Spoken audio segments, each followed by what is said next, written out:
Tonight on 8.5-bit, we shoot for the skies, shoot some Nazis, and go to school.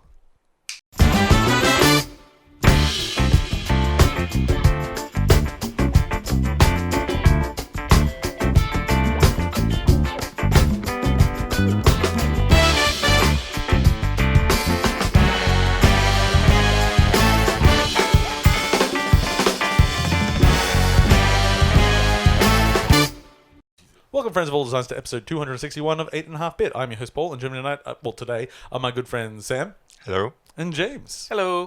And hello, boys. How are you today? I'm going well. Pretty good. Okay, we're recording a few days later than usual, just because of scheduling stuff, but that's all right, because it allowed us to include two games that weren't going to be in the original show, which will probably be some of the bigger ones, which are that one that I've forgotten the name of already, the big one that you guys played. Fire Emblem. Fire Emblem. Three For some reason I was Houses. thinking Fates. What's wrong? Yeah, Fire Emblem, Three Houses, and Wolfenstein Youngblood. Not that I'm against Fire Emblem, I just Haven't played it. haven't played the new And one. won't play it. Yeah, I won't play it. But that's not a criticism about Fire Emblem. That's just a it's just you. understanding of time. Anything fun been happening in the last 2.5 weeks? I've just been working a lot, so no, not really for I me. played 8 hours of D&D and one of my players cried. Oh, who was it? Name and shame. Sean. Sean. A friend of mine, Sean. Sean. And You wimp. Look he at was- his feelings. he was brought to tears because someone else's character died. Oh, he's an empath. Good times. I was talking to someone the other day, and their husband had to look after them because of an injury. I'm like, oh, yeah, they've really stepped up. And it's like, yeah, well, I mean, they're not an idiot, and I'm sure they're capable of caring about another person. And she said, it's like, actually, that's a big problem with the family. No one has any empathy. Oh. In fact, when we were having kids, we was really worried the kids wouldn't have any empathy. But they've got at least some. You can train it out. It's a weird thing to talk about, but I mean, sometimes. So, It happens, I guess. Yeah. Sam, you've been DMing for a while. Yeah, like 10 years. Yeah, I've done Dungeons and Dragons. I used to do more role playing years ago, and the kind of games I used to play was like kind of a lot of World of Darkness stuff. Yep. And Changeling was the main one that I liked. And in those games that I played, there were some scenes in there which people did cry to. Like, I got quite emotional. But the kind of game that we played was basically freeform theater. Like, Yeah, we'd roll it's dice way more one or two not times. with the rules. Yeah. Yeah, and whenever I played D&D, that tends to be, from my experience, more rule focused. You got to find the right group. That's the Yeah, thing. but what I was wondering, like most D&D groups when they start, from my experience, are all a bit silly. Yep. And it takes a while for people to find their characters. Like, at what point do you see it shift from everyone's got a weird dumb character to suddenly people give a shit? Well, it's interesting because with my current group, 3 of my 4 players were in the last campaign I ran, which ended end of last year. And that shift has actually happened from one campaign to this one. So 2 of those players, the third one being Elliot, he's diving straight into the RP straight away, whilst making silly characters that do dumb shit. That's just his thing. But yeah, if it doesn't happen between campaigns in terms of like, okay, I've realized how I played that character, and now I actually want to dive into it more with this new character rather than trying to change whatever it was they were doing at the time. It just depends on the person. Some people just never get into the RP side of things. And That's something that I've always struggled with D&D, is that I can't get past that first part, where it's just sort of like, it's just all very I think it comes silly. down to how the group plays together, the storyline that you're running through, and a lot of it to the DM as well. Like, it's just how the group runs as a whole really defines how framework focused or how story focused or just how everyone plays. And I try to encourage as much RP as possible, just because it gets interesting. Do you get the people that are really fighting against the RP and then eventually break them down? Yeah, so Is there enough peer pressure around Sean, other the people? person who was brought to tears by someone else's character, was one of those people. The start of our first campaign, he made a character. He had like one line of like, "This is who my character is." Fallen angel, works as a medic in a like war situation. That's it. That was his character. And by the end of that campaign, he descended to be a new god. And then this campaign, he's made a character. Oh, spoilers. And then spoilers for my own version of Forgotten Realms.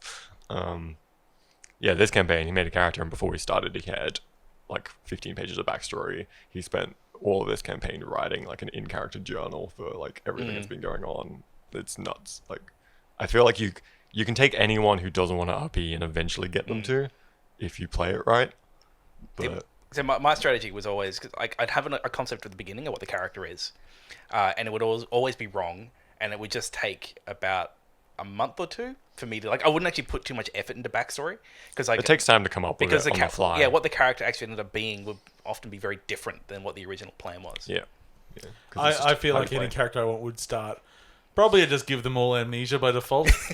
This is like, any decision I make now is just gonna be wrong. I don't care. A lot of D&D is like deciding shit on the fly, and then that's canon now. You know, I haven't actually seen amnesia used in a D&D campaign before, with all your parties like start off with amnesia. I think it'd be an interesting one Could to work. use. Like, especially people that might be a bit nervous to it. If, like, you actually it take puts a lot of stress on the DM to do everything. Because it is the one trope in games which I actually don't mind.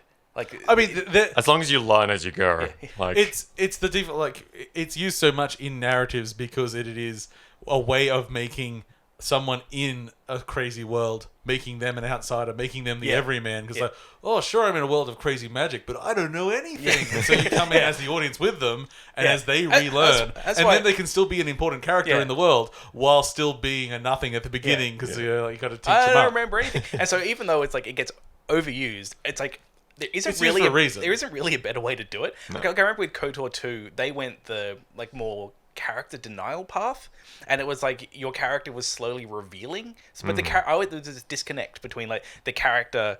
I knew the character in KOTOR 2 knew what was going on, but just didn't. But I didn't, and like, really struggled to kind of reconcile that.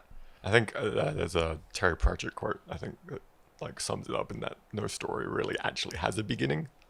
Like, there's always something before the start point that would help give you context for characters or, you know, whatever in a game, the storyline. Like, even if you've got a video game and there's a set story, there's still going to have to be stuff that would have happened in the past of that game world. Not with black and white. But, well, not with black and white, I guess. God games are a bit different. Show Terry Pratchett. But, like, you always start a story somewhere within the story as a whole. But if you've got a character of amnesia, that is the start of their story, effectively. Yeah. Anyway, video games? Video games. Video games. So, from the intro, we already mentioned two games, Wolfenstein and Fire Emblem. And the other game we mentioned was Sky, a new game by That Game Company. Which one? That Game Company. But which one? Which one? Can we just do this for an Who's hour? on first? Yeah. Let's start talking about Which Sky. game company? Sure. I want to talk about Sky. I'll talk about Sky. So, That Game Company, developers of Flow, Flower, and of course Journey, which I would regard as one of the greater games of this, well, modern gaming. I hold it in very, very high regard. I had one of my best ever game experiences playing through that game. And they have spent the last 7 years working on their new title, Sky, which launched on iOS. Exclusively on iOS. Yes. For now. For now. It will be on Android sooner than we think, is the quote, without a date. And it'll be on other platforms by the end of the year. Now, this game is kind of a Journey 2 in many ways. It has a lot of focus on flying, movement mechanics, going around a world that's quite minimalist. But the big change here is that the developers themselves refer to it as an MMO. You can have dozens of people in areas interacting and doing stuff, and it's communicating, and it's a very socially focused game. From what I've listened to with the main designer, Jehovah Chen, talking about the game, the stated goals for this game, I am comfortable to say that this game is an utter failure at meeting its stated goals. And what are the goals? The stated goals were, mobile is now the biggest platform on the planet. We want to design a game for non-gamers that want to get into more of the exploration, like non-combat focused, but get on board people that aren't into games. A game for your grandma. Yeah. And I think the moment you've added virtual controls to that mix, that's the moment that you failed. To play it properly, you really need to use 2 virtual analog sticks. Yep. And everything. This game, I think, is really, really good in a lot of cases. except for everything that the mobile platform brings, which is the size of the screen, the quality of the graphics, because while it still looks beautiful, it could look a lot more beautiful without much effort. Mainly just some AA on some of that, some of those clouds and stuff, and the controls are just fucking terrible. Like, they're passable for a mobile I'll be person game. at an For edge, virtual controls too. Or virtual controls. and I want to jump off that edge. And I'm hitting. There's a jump button as well as the two sticks. It's not it's jumping, but I'm not going over the edge. And then I just suddenly I careen off the edge and I shoot way down a mountain. And suddenly, like, it's so inconsistent and floaty and weird and not. Journey worked because it was such a joy to move in. It just flowed. Yeah, everything felt right. You're sliding down the hills, you're jumping, you're flying through the air. Everything had a certain weight, and the control was very specific, and you knew what you were doing. In this, you have you level up your cape, and that lets you sort of fly longer in most areas. But then every area sort of has flying parts as well, where you're not limited, but you still get sort of pulled onto tracks all the time. That part kind of confused me a bit. Like, there's the core progression seems to be improving your cape to move while on ground. But then, the other times you're just flying through clouds, and it seems to have unlimited cape. Yeah, and I don't know if I'm being pulled or it's just that the controls are so weird because of the weird analog thing that it just feels mushy and not satisfying to do.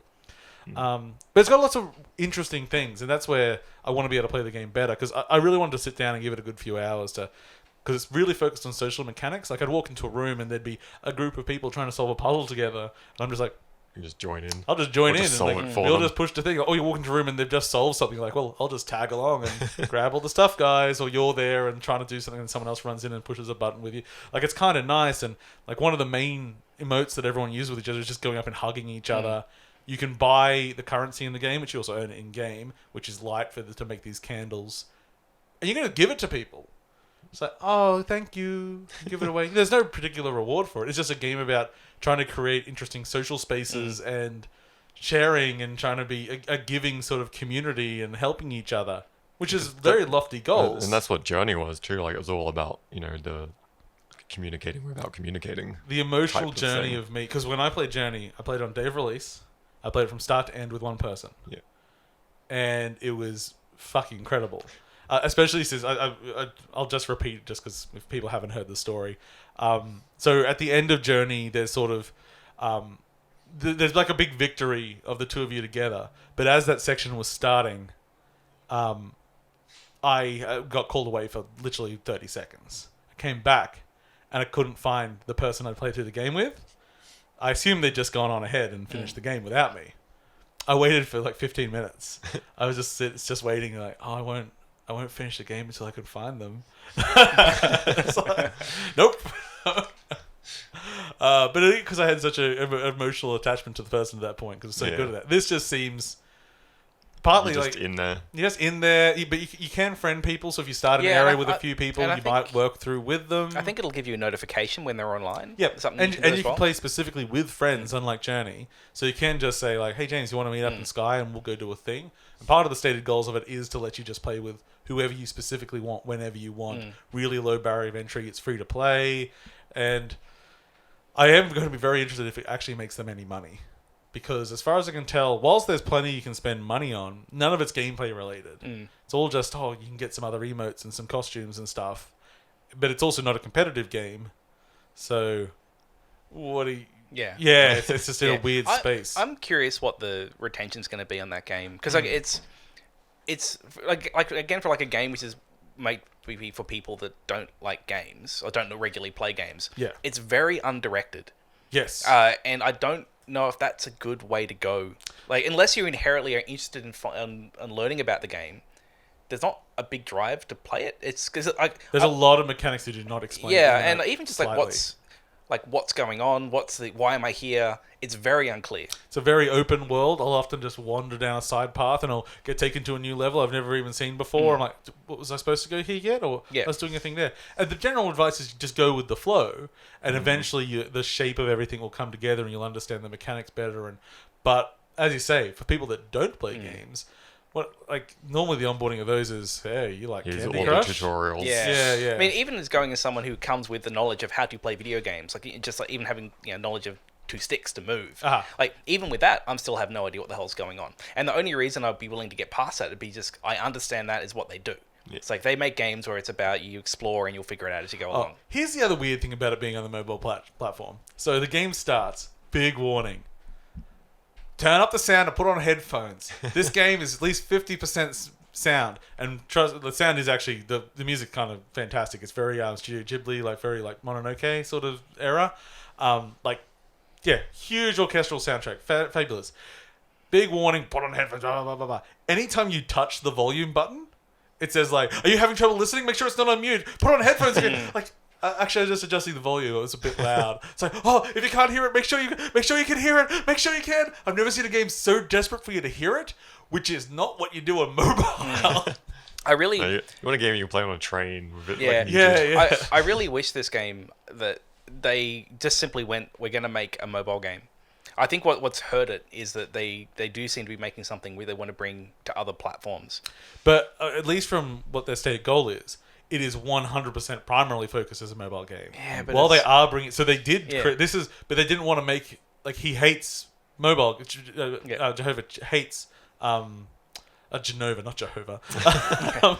Hates Two very different things. Yeah, he hates like the mobile components and the drives and the pressure and all that stuff. But he still wanted to exploit the market.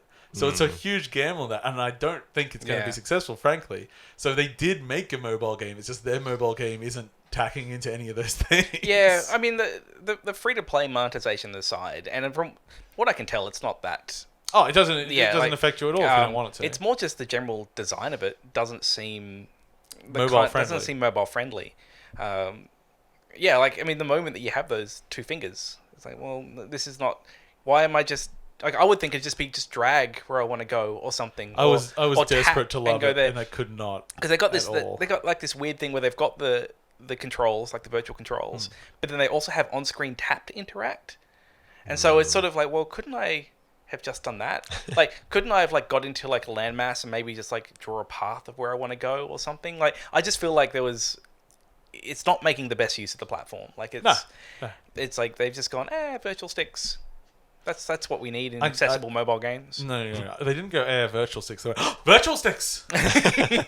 And they ran with it. Because when I started playing, about 5 minutes into it, I'm like, okay, there's got to be a way of pairing our controller with an iPad by now. And this...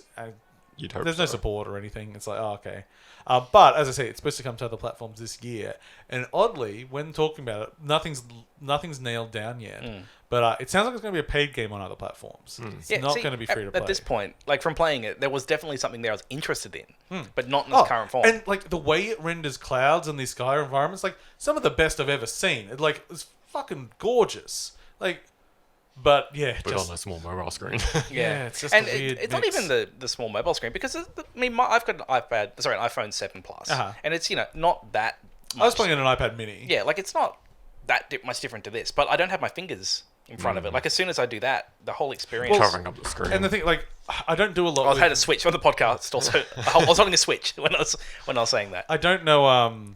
Like when I'm using an analog stick, I mean, there's plenty of people that have trained with it now. Like, people play Fortnite and everything with analog sticks. I guess they're fine with it. But what I always find is like, I'm not very good at keeping my finger centered in an area. So I'll push forward, but then my hand will keep sliding up. So then when I want to turn, the origin point's so far away that actually, if I turn, I'm barely moving at all. I've got to move all the way back, and it'll take my finger off and go again. And it's like, this is not a optimal for something where I want to be like gliding around and having free movement and feeling empowered by movement. They haven't even gone with the better method of doing virtual joysticks. They've gone with static ones.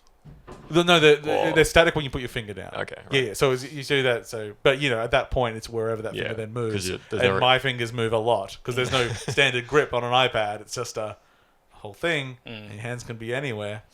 So I really hope by the end of the year, I'm like, this guy's fucking awesome. Yeah, I love playing it on my PS4, Switch, PC. Yeah, I feel like I will enjoy it at some point, especially when it's Epic exclusive. But I do. I will enjoy this. I will enjoy the forum comments. But yeah, it's but it'll also be interesting because really also is benefited by a large population. So that's why I was like, I need to play it now on iOS because that's what everyone's here. Because otherwise, you had your journey experience. Yeah. But then there was James's journey experience where he was playing it 6 months after it came out with internet problems. And I'm like, what is this game? It's a bit boring. It's just me in this terrible empty It's so desert. isolating. And why can I chirp for no reason? Chirping's in this game too. Go chirp, chirp, chirp. I played Johnny when it came onto PS Plus. Yeah. Like, probably years That would have after been it first a came good out. time to play it. And I was fine with it because there were, I guess, because it came out on PS Plus, there were people playing it as well. Big so. influx of new people. Then, Yeah. So I probably had a similar experience to day one. Yeah. Between those 2 points, I imagine. And it's a difficult to Bit empty. recreate experience, that thing. It was very, because when the art director went off and then did Abzu, I'm like, I was hanging out for that game when it came out. I'm like, that game was hot trash. Everyone else was like, it looks so pretty. Like, yeah, I'm not saying it doesn't look pretty. I'm saying everything else sucks. But really, it's because that kind of experience really is. Sometimes I wonder if they really know exactly what made it so special. Not to say that they're in any way bad, but it's just so hard to quantify. What do you do? It's like, it's got to be lonely and a bit intriguing and it's playful. What does playful mean? That's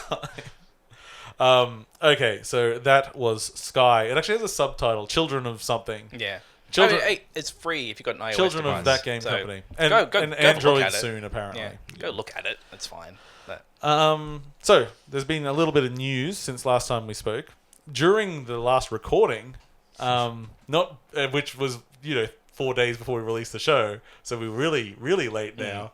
They announced the Nintendo Lite Switch before we finished the record, and we got home and it was it's a a new one. Yeah, so there's the new Nintendo Lite, the Switch Lite. Switch Lite. I like Light Switch. The Light Switch, yeah. I didn't come up with that. English did. But so the Nintendo Switch Mini has been announced, and they pretty much lost me really, really quickly on my interest in it because they did a few things that were just killed it for me, which is primarily smaller overall form factor, not majorly, but it's about 2/3 of an inch smaller on the screen. It's a little bit smaller. The Joy-Cons are fixed. Proper D-pad. Proper D-pad, which is a plus. They've removed the IR from the controllers because obviously it's no point being there then. No one's really using it anyway. They also removed the rumble from the controllers, which I thought was a bit shit because it means there's just games that you cannot complete now, like Mario Odyssey. Small games like that just can't win them now because you can't fucking know where they are. Unless you go get some other Joy-Cons to play with. I wonder if they'll patch something there. Yeah, you'd think for especially with Mario Odyssey, being first party, they might.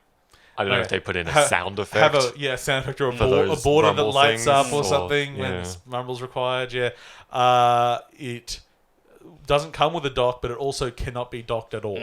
So it can't be docked to TV. No, but you can use the dock to charge it. Oh, you could charge it in a dock, but I mean, when we're talking about docking, we're talking about it. Yeah, and that would be it.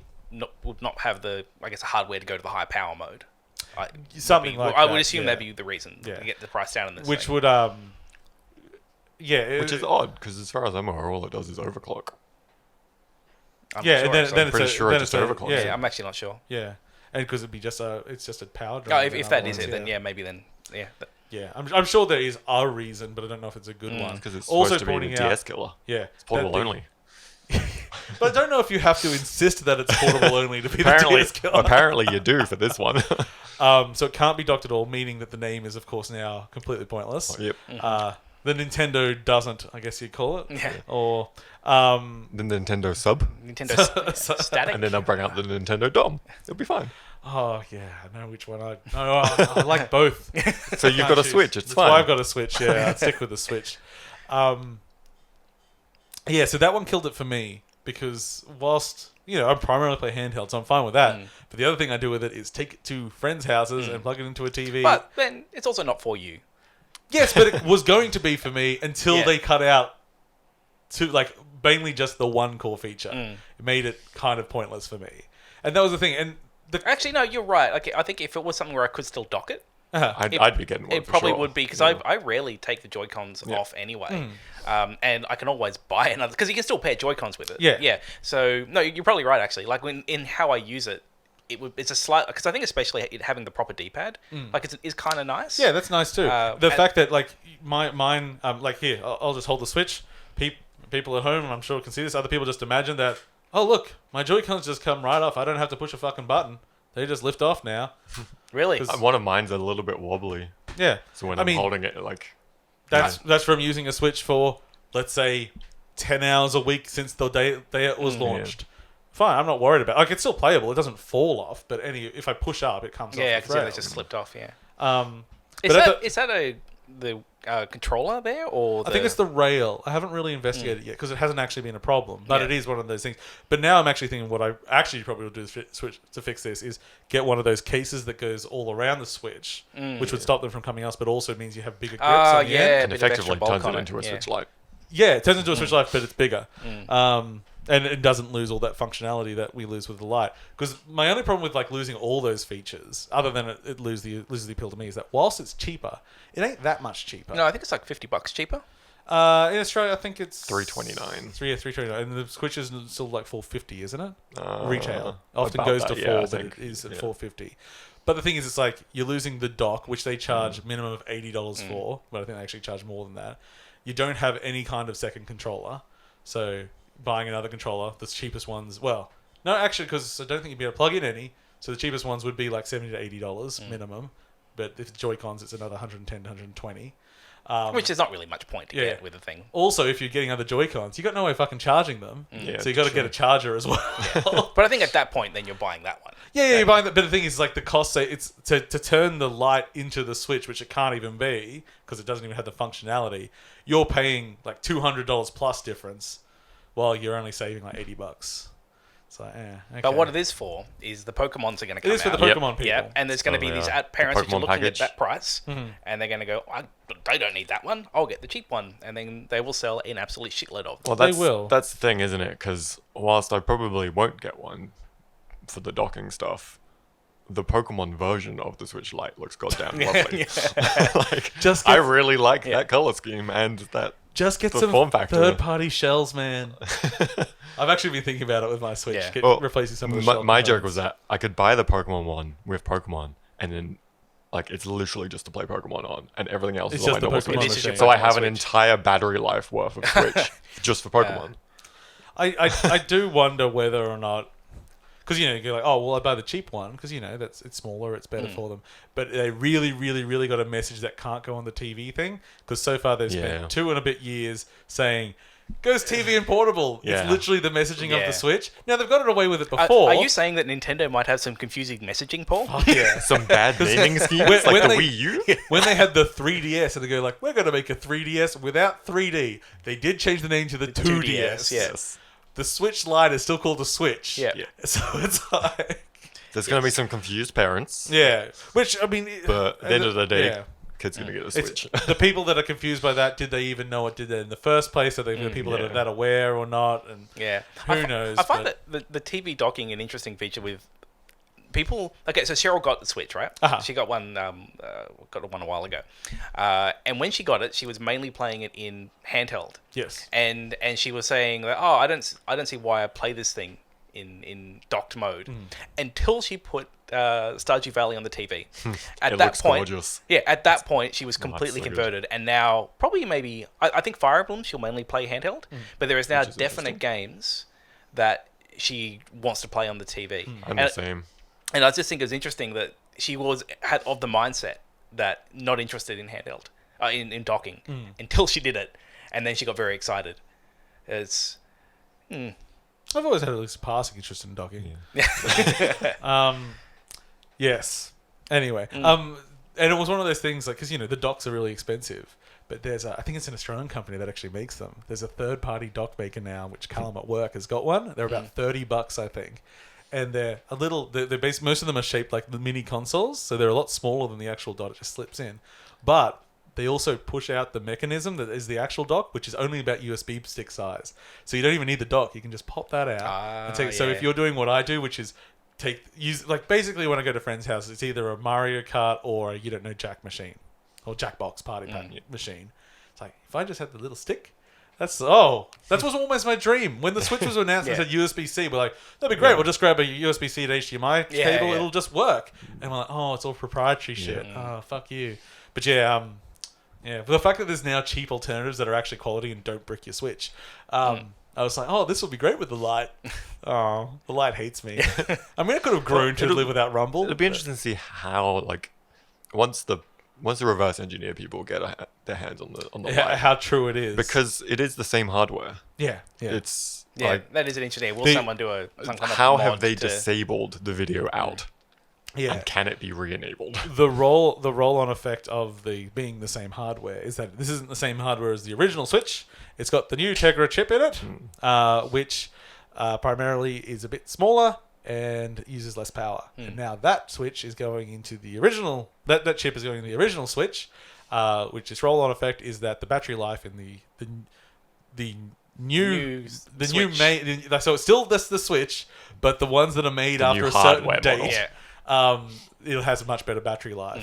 We're talking about 50% gains, which is pretty significant. It's pretty big, yeah. So a lot of people are. I saw some people say, "Oh, you idiots, early adopters that bought it early." It's like I've had 2 years of playing fucking I've games. been playing Yeah, I'm a lot of okay. games. Yeah, All right. Yeah, Not going to complain too Yeah. much. it's fine. And man. at least the way that I use the Switch, battery life, it's really an issue for me.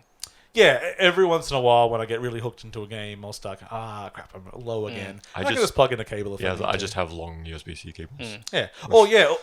Or if I'm home still, I can just stick plug it in the it dock in and play in the and- dock yeah. for a while. Honestly, I use it as an excuse to take a break. I'm like, yeah. Oh well, that's getting low. I guess I'll just finish this chapter and then go for a walk. So I think probably still my plan will be to see whatever happens with the Switch Pro, which is Yeah. still quite a way off from the Yeah. sounds of it. Yeah. But when that comes out, then this might become my homebrew machine, for playing Doom properly. And then so on. Oh, speaking of which, What an excellent accidental segue, what Paul. a seamless segue. So dropping randomly today, which is I will release this today. It was yesterday anyway. Doesn't matter. So Bethesda released Doom 1, 2, and 3 on the Switch, and also updated versions on Xbox and is it on PS4 as well? I didn't I check. have no idea. I didn't Yeah, check. I just saw the Switch stuff. Probably. Because there was a bit of stuff on the Xbox as well that they removed the backwards compatible versions. Oh. But they said, it's a mistake, and that's not true. You can still download them if you go through the I back think end. It's on. It hit mobile as well, didn't it? I don't know I think about that, it but did as well. I'm Probably sure there's did. a million mobile versions. Yeah. of Doom. Well, because I have one, and I wouldn't be surprised if they pulled the old one to resell the new. I wouldn't be surprised. Probably, yeah. So it got a little bit of controversy because you would sign into Doom, which is now when was it? Doom was 91-ish? Yes, yeah. Be around Something like there. that. Yeah, so yeah. I feel like maybe 92, 93. Oh, it might have been a little bit but later, yeah, that's yeah. pretty early 90s. It was around when I was born. I know that much. Oh my gosh. But anyway, a 2-decade plus old game. You can't start it without signing into your Bethesda account. Yeah, for your offline co-op only multiplayer game. Yes. Local people co-op. Local co-op, which most yeah. people do not think of as a multiplayer game. Yeah. Frankly, anyway. It's there. It is a Unity port of it as well. Now, I don't care about it being a Unity port. I'm like, well, someone did the work previously, and being in Unity means that then they've got a base to port it to other things. That's fine, whatever. They're going to remove the requirement to sign into Bethesda. Oh, Oh, good. good. They're like, it was a mistake. It wasn't a No, it mistake. wasn't. You just thought you could get away with it, and you make sure that everyone has an account, so you can then since you've got an account, did you know you can hook that up to this other version of a game? You can get data and help Do you want to promote come and shit come like and that. play Fallout? The big thing I saw, however, is there's a few problems with the port. The main one being the music plays at like 50% speed. Oh. I'm like, no. because That's a big reason I'm there. I heard the music was like not perfect. It's like, whatever. People are much picky. Like, it's like emulated music on the SNES. I'm like, well, as long as it's generally there, I don't care if the sounds aren't exactly the same. No, this was noticeably like, that's a different song now. It's, instead of da da da da da da da da da da da da. Like, Maybe. which would work if it was like an actual like heavy guitar playing, but it's MIDI, so it doesn't quite. Maybe work. all the original Doom accidentally played it at double speed. Maybe And now they fixed it finally. They fixed the Bethesda bug. Very much so. So what I thought was funny though was that lots of ripping on these ports of Doom 1 and 2. The port of Doom 3, however, is done by guys did Wolfenstein and Modern Doom and everything. What is it? It's what are they? They did the port of they're doing heaps of Switch ports. Apparently it's fucking great. Runs like smooth 60, just like really really well done port. Like, oh, I never did play through all of Doom 3. Maybe it's time to do it on the Switch. Yeah, I looked at it because I very almost bought I think Doom 1, but I then went to work and I didn't buy it, and then thought about the login, and it completely turned me off. Like, I know it'll be a small thing, but it's like I'm there for a nostalgic experience, and being immediately presented with can you please log into this? You don't want instant marketing trying to play Doom. I did enjoy the video I was watching, which was pointing out like the music things. He wasn't just like some guy. He was one of the guys that did the first Doom port to the Switch. I'm like, oh, okay. Because, if it is homebrew, which if you've got an original Switch isn't that hard to do, so I'm told. I haven't played around with it, because I'll wait for my Switch Pro before I start screwing with my Switch. It's like, it's we haven't played Doom on the Switch for a long time, and it does feel like a pretty good match. I feel like I'd have fun with Doom on the Switch for a good little while. I would love for Quake to come. Because I was, like, years ago, I put Quake on my PS... might have even been P. Like, when I was doing, like, PSP homebrew. And I was really surprised how well that game is for, like, a modern casual game. Like, just, like, the pacing of it and the length of the levels. It was, like... It's actually, like, a perfect toilet game. Because, like, it doesn't take long to finish a level in Quake. No. And it's really good for, like, I'm just going to play a couple levels and put it down. Like, surprisingly good mobile game. Yeah, I like going back to Quake. It's just got a nice feel to it. The speed's good. Yeah. Doom, admittedly, sometimes goes a bit too fast for me. I'm like, oh, God, I forget that's how fast we used to play games. Jesus Christ. And we used to do not with WASD. Yeah, we just use the just direct. And I go back and try to play the company the AVP, the Rebellion AVP, and which is now AVP 2000, even though it came out in 1999. So, but when you're playing the Alien in AVP, like the Predator and Marine move pretty fast, but that thing's just like, oh my! You can run on every surface, and you run at 200 miles an hour, and I don't know. I'm pretty good at mapping 3D spaces in my head. No idea. Not when you're going past in a blur. 2 seconds into one of those missions, I'm like, I'm done. I'm out. I can't. My brain doesn't do it anymore. See, those speeds were why I never got into Halo when it came out, because it's too slow. I played so much UT that Halo came out. I'm like, oh yeah, I will play Halo. I'm like, this is terribly This is slow. A slow baby game. This is the slowest first-person shooter I've ever touched. I'm gonna go back to Unreal Tournament, thanks. There was a lot of elitism around speed in first-person shooters for a long time, and now it's like I don't mind it, but my brain just couldn't do it at the time. I did enjoy. We were testing Quake 3 at work during the week, and I haven't touched Quake 3. I guess I briefly played Quake Champions for like a match. I was like, oh, okay, let's just do this again. I'm just like rock jumping, leading with a rocket, juggling. I'm just like, yeah. I remember this.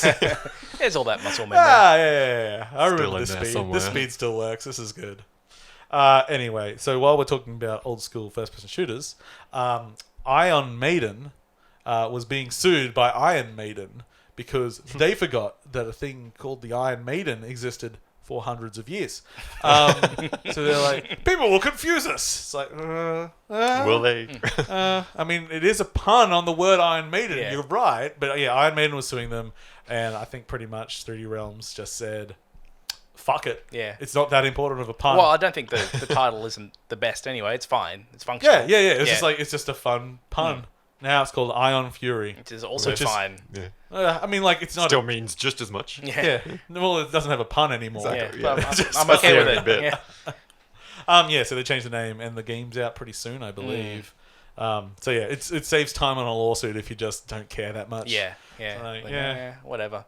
I'm still looking forward to Bethesda's trying to sue... Well, ZeniMax is trying to sue... Warner Brothers over Doom Patrol. Oh, that'll be fun. Because of the word Doom. Yeah, wow. It scrolls all over again. Yeah, despite the fact Doom Patrol predates Doom by about 30 years. There's got to be a lawyer somewhere in ZeniMax who just is just really overzealous. Yeah. He's like, we've got to protect every trademark we have so we don't lose it. I'm really looking forward to this that word one. comes up anywhere. Yeah, exactly. I'm writing them a letter. I'm writing a letter straight away because this is the one time it's like against a company that's bigger than they are. Yeah. I'm like, fuck them. like if if Bethesda has to go back and rename all the Doom games, Oh, I won't be angry. I'll just be like, that's funny. That's cool. Oh, a lot more light has come in the room. I'm going to go and change some of the settings. yeah. 'cause- Wow, oh you're my- Paul is holy crap. turning Paul into is a on ghost. fire. I'm on fire, baby! Turn that down. Don't stop talking for me. Yeah, all the trademark infringency suing stuff just gets really dumb sometimes, I think.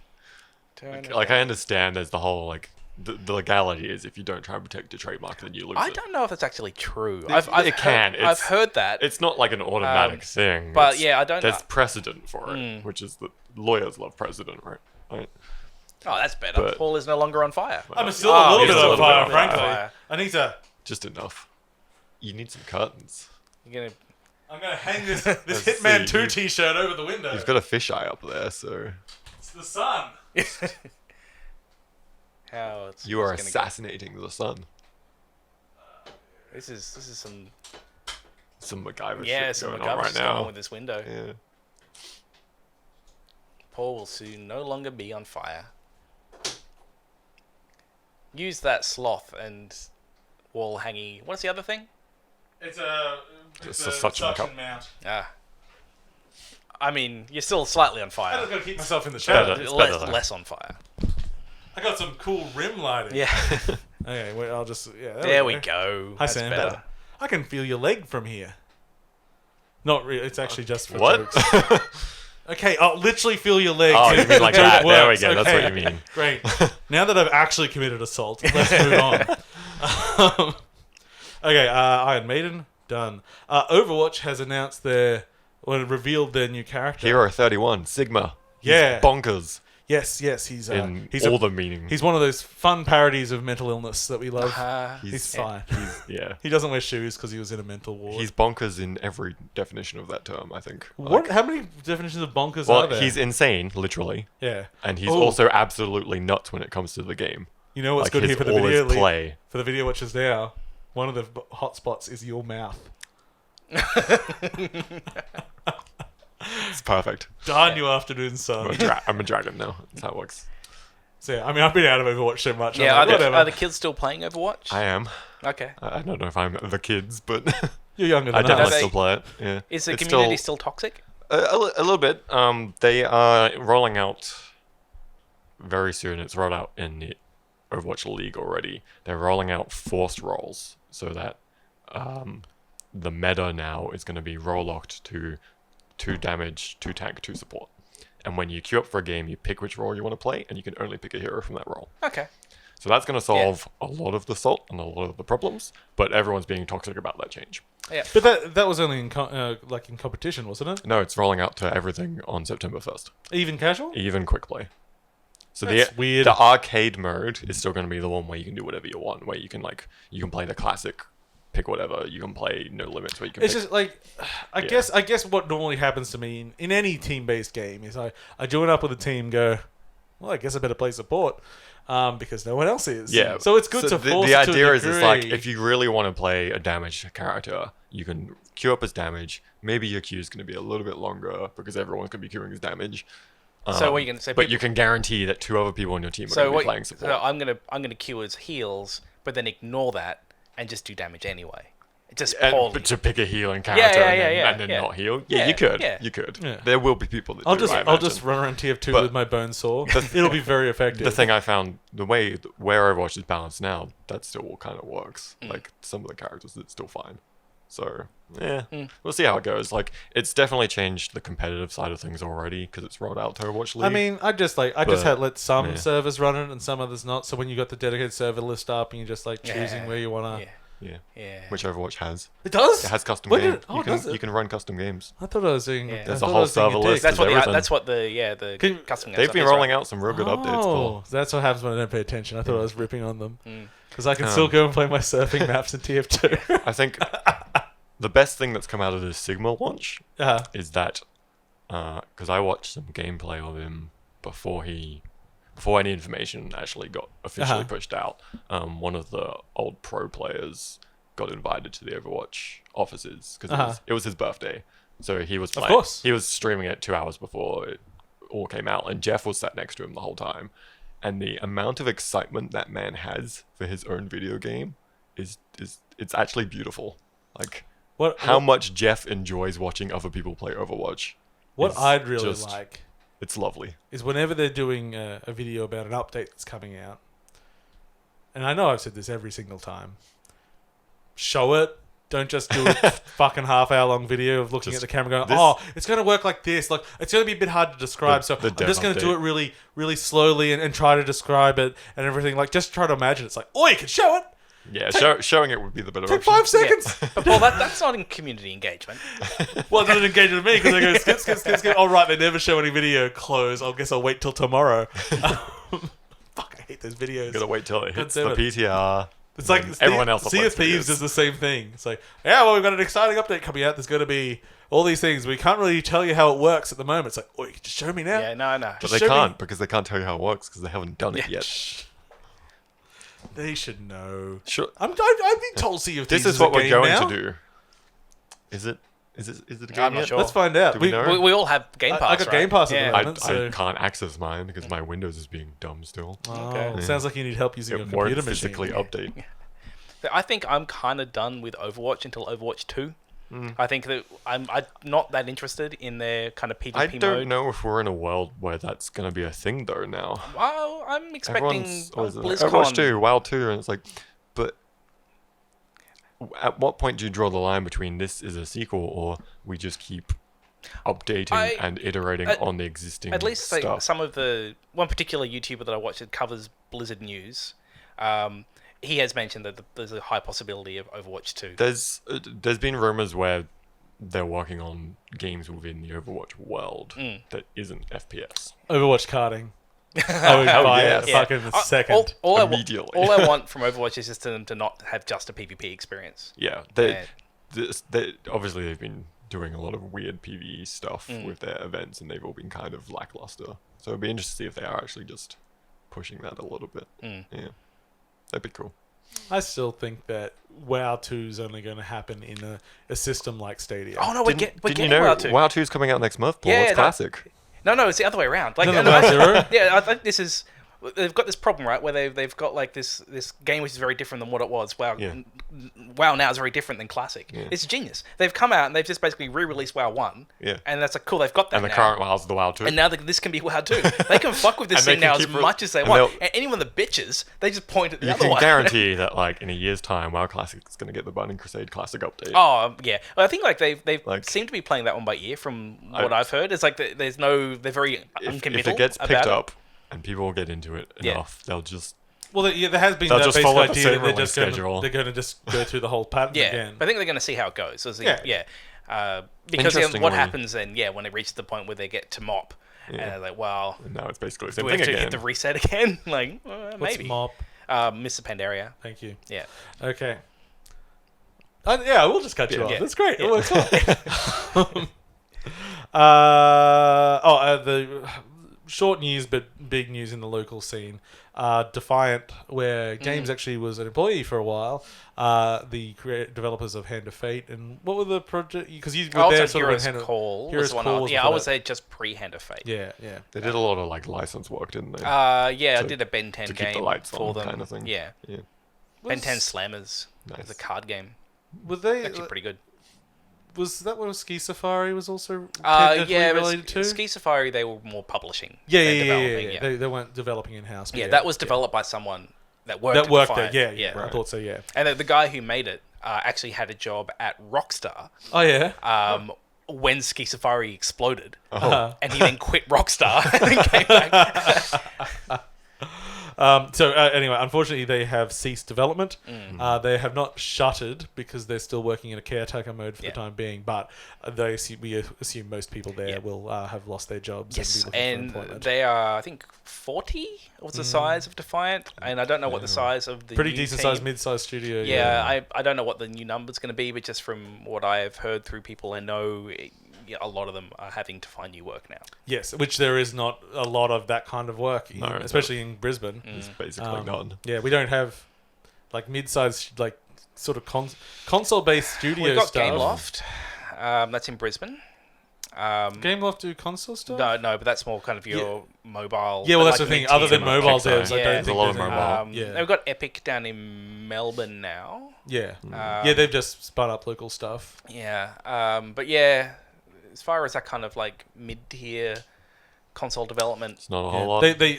I thought this was such a League of Geeks maybe down in Melbourne. it's not a jerk thing to do, but it's a bittersweet thing for them to do. So as they put out the announcement this Sunday, they'll go, and by the way, just so you can see it, here's what we were working on. yeah. And I really want it. And it looks really cool. Do you remember what the game's called? I could quickly look it up. The but- World in My Attic. Yes. The World in My Attic, yeah, and it seemed to be sort of a third-person adventure game, but it was played like on hex grids. Yeah, it seemed to have a Like- bit of like continuing the themes from Hand of Fate. Yeah. But more about a hex-based board game. Yeah. It had a really nice style to it. It was like, I would have been really interested Yeah. in seeing this develop But further. you know, it says and a really slick trailer for Yeah. something that was still It a few was years off. super Yeah. slick. because Yeah. one of the reasons they mentioned that they were having to kind of shut things down or slow things down was because they said they just weren't keeping up with kind of modern, like with where the market is. Yeah. And looking at that game, I can kind of see that. It's very niche stuff. I think. Yeah, Even Hand of and Fate it is. kind of it made me a bit concerned about the kind of indie PC scene at the moment. Like it seems that like if you can have a game that like a World in My Attic, which looks really slick, a really cool concept, and you have to like get that far into development and sort of say, look, we don't think this is currently viable in the current market. I mean, the market is forever changing and hard to predict and everything. I think part of the problem is, it's back to that mobile thing where everything is really quite devalued, but there's also so much stuff. So it's like, even you hear us say it all the time. It's like we see something that we think looks interesting, but it's $30. You're like, oh yeah, but $30, I could buy 6 other games for $30. I could just wait. It'll be on a Humble Bundle within 6 months, whatever. Steam sales, And it's not like we can't be expected to buy every game at full price because one, we play a lot of games, but also there are so many games just anyway. So what do you support? I don't think the market can support everyone, but just who can be in and not, and like who's going to make that call other than just finances. But unfortunately, if no one's really surviving in that mid tier because everyone's fighting for the same pot of money, like how many mid tiers will exist? Like even like, okay, calling the mid tier is a bit of a stretch, but they do mid tier projects. Double Fine, which has survived now for like 15 years. They're publishing, like they're pretty significant force. They're still like, you know what, being bought by Microsoft really takes the pressure off us. Yeah, I think like where I see those studios going is more of that kind of subscription model gaming that we're seeing with like which we Xbox still Game don't know if Pass we'll have and- any real success. Yeah, and I think at least for the next 3-4 years, I think that particular sector of games is probably. If I was doing that, I'd be. Oh, you definitely want to be in on looking- that. Yeah, like that's where I'd Some be sort looking. of if you could talk to Epic now and say, Just by get the a way, lump sum. can you guys give me a game a sales guarantee for me to be exclusive on your platform? Like the only times I've ever had problems with that was games that had already previously promised to be on other platforms. If you just have decided to do that now, fuck yeah, you'd do it. Yeah. Why But not, right? What I Guaranteed money that you can have your studio run for another year without. But the stress. I don't know if subscription gaming does come in, it could completely disrupt consumer behavior, just like mobile did to games 10, 15 years ago.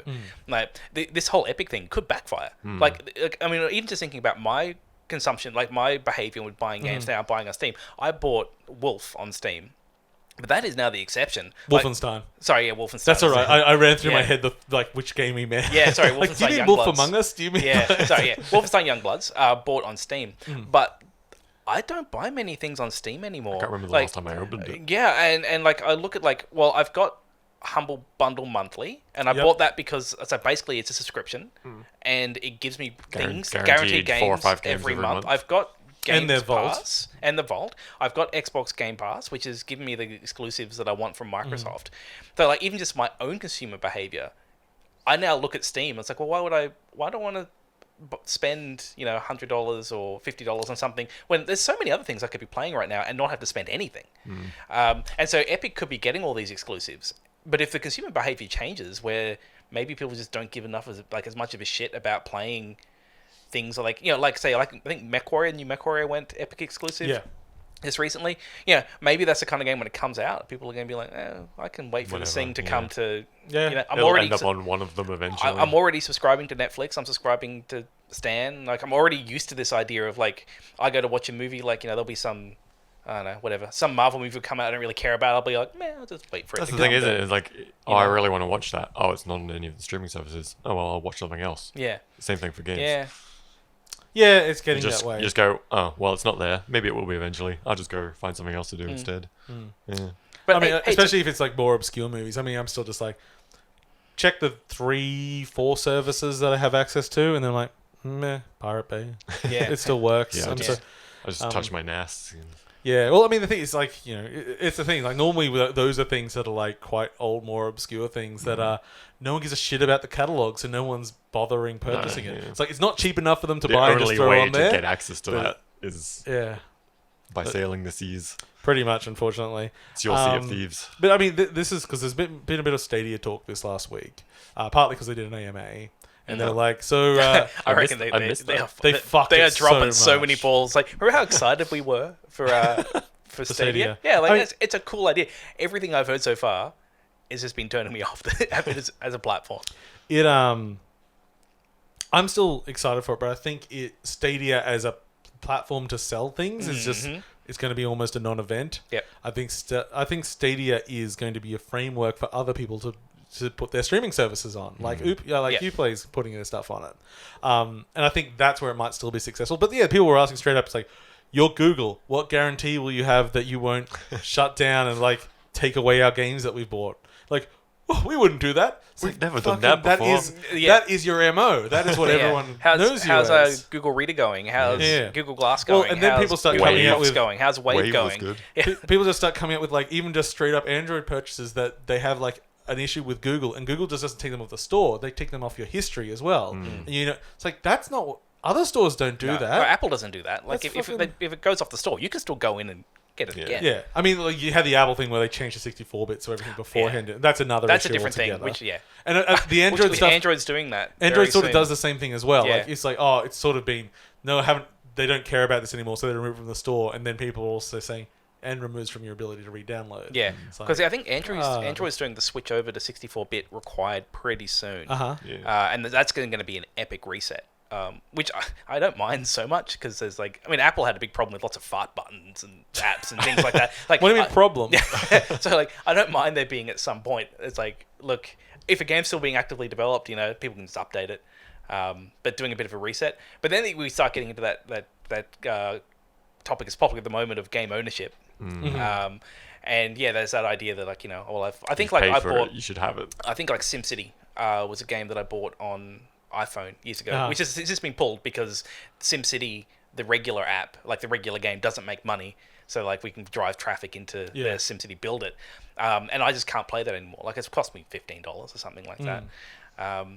But yeah, that is sort of a growing... Or games that are like paid and then transition to a free-to-play model. Yeah, or like... and you can't play the old paid version anymore. It's like, we just updated it. It's better now. It's like, no, it's not. No, it's not.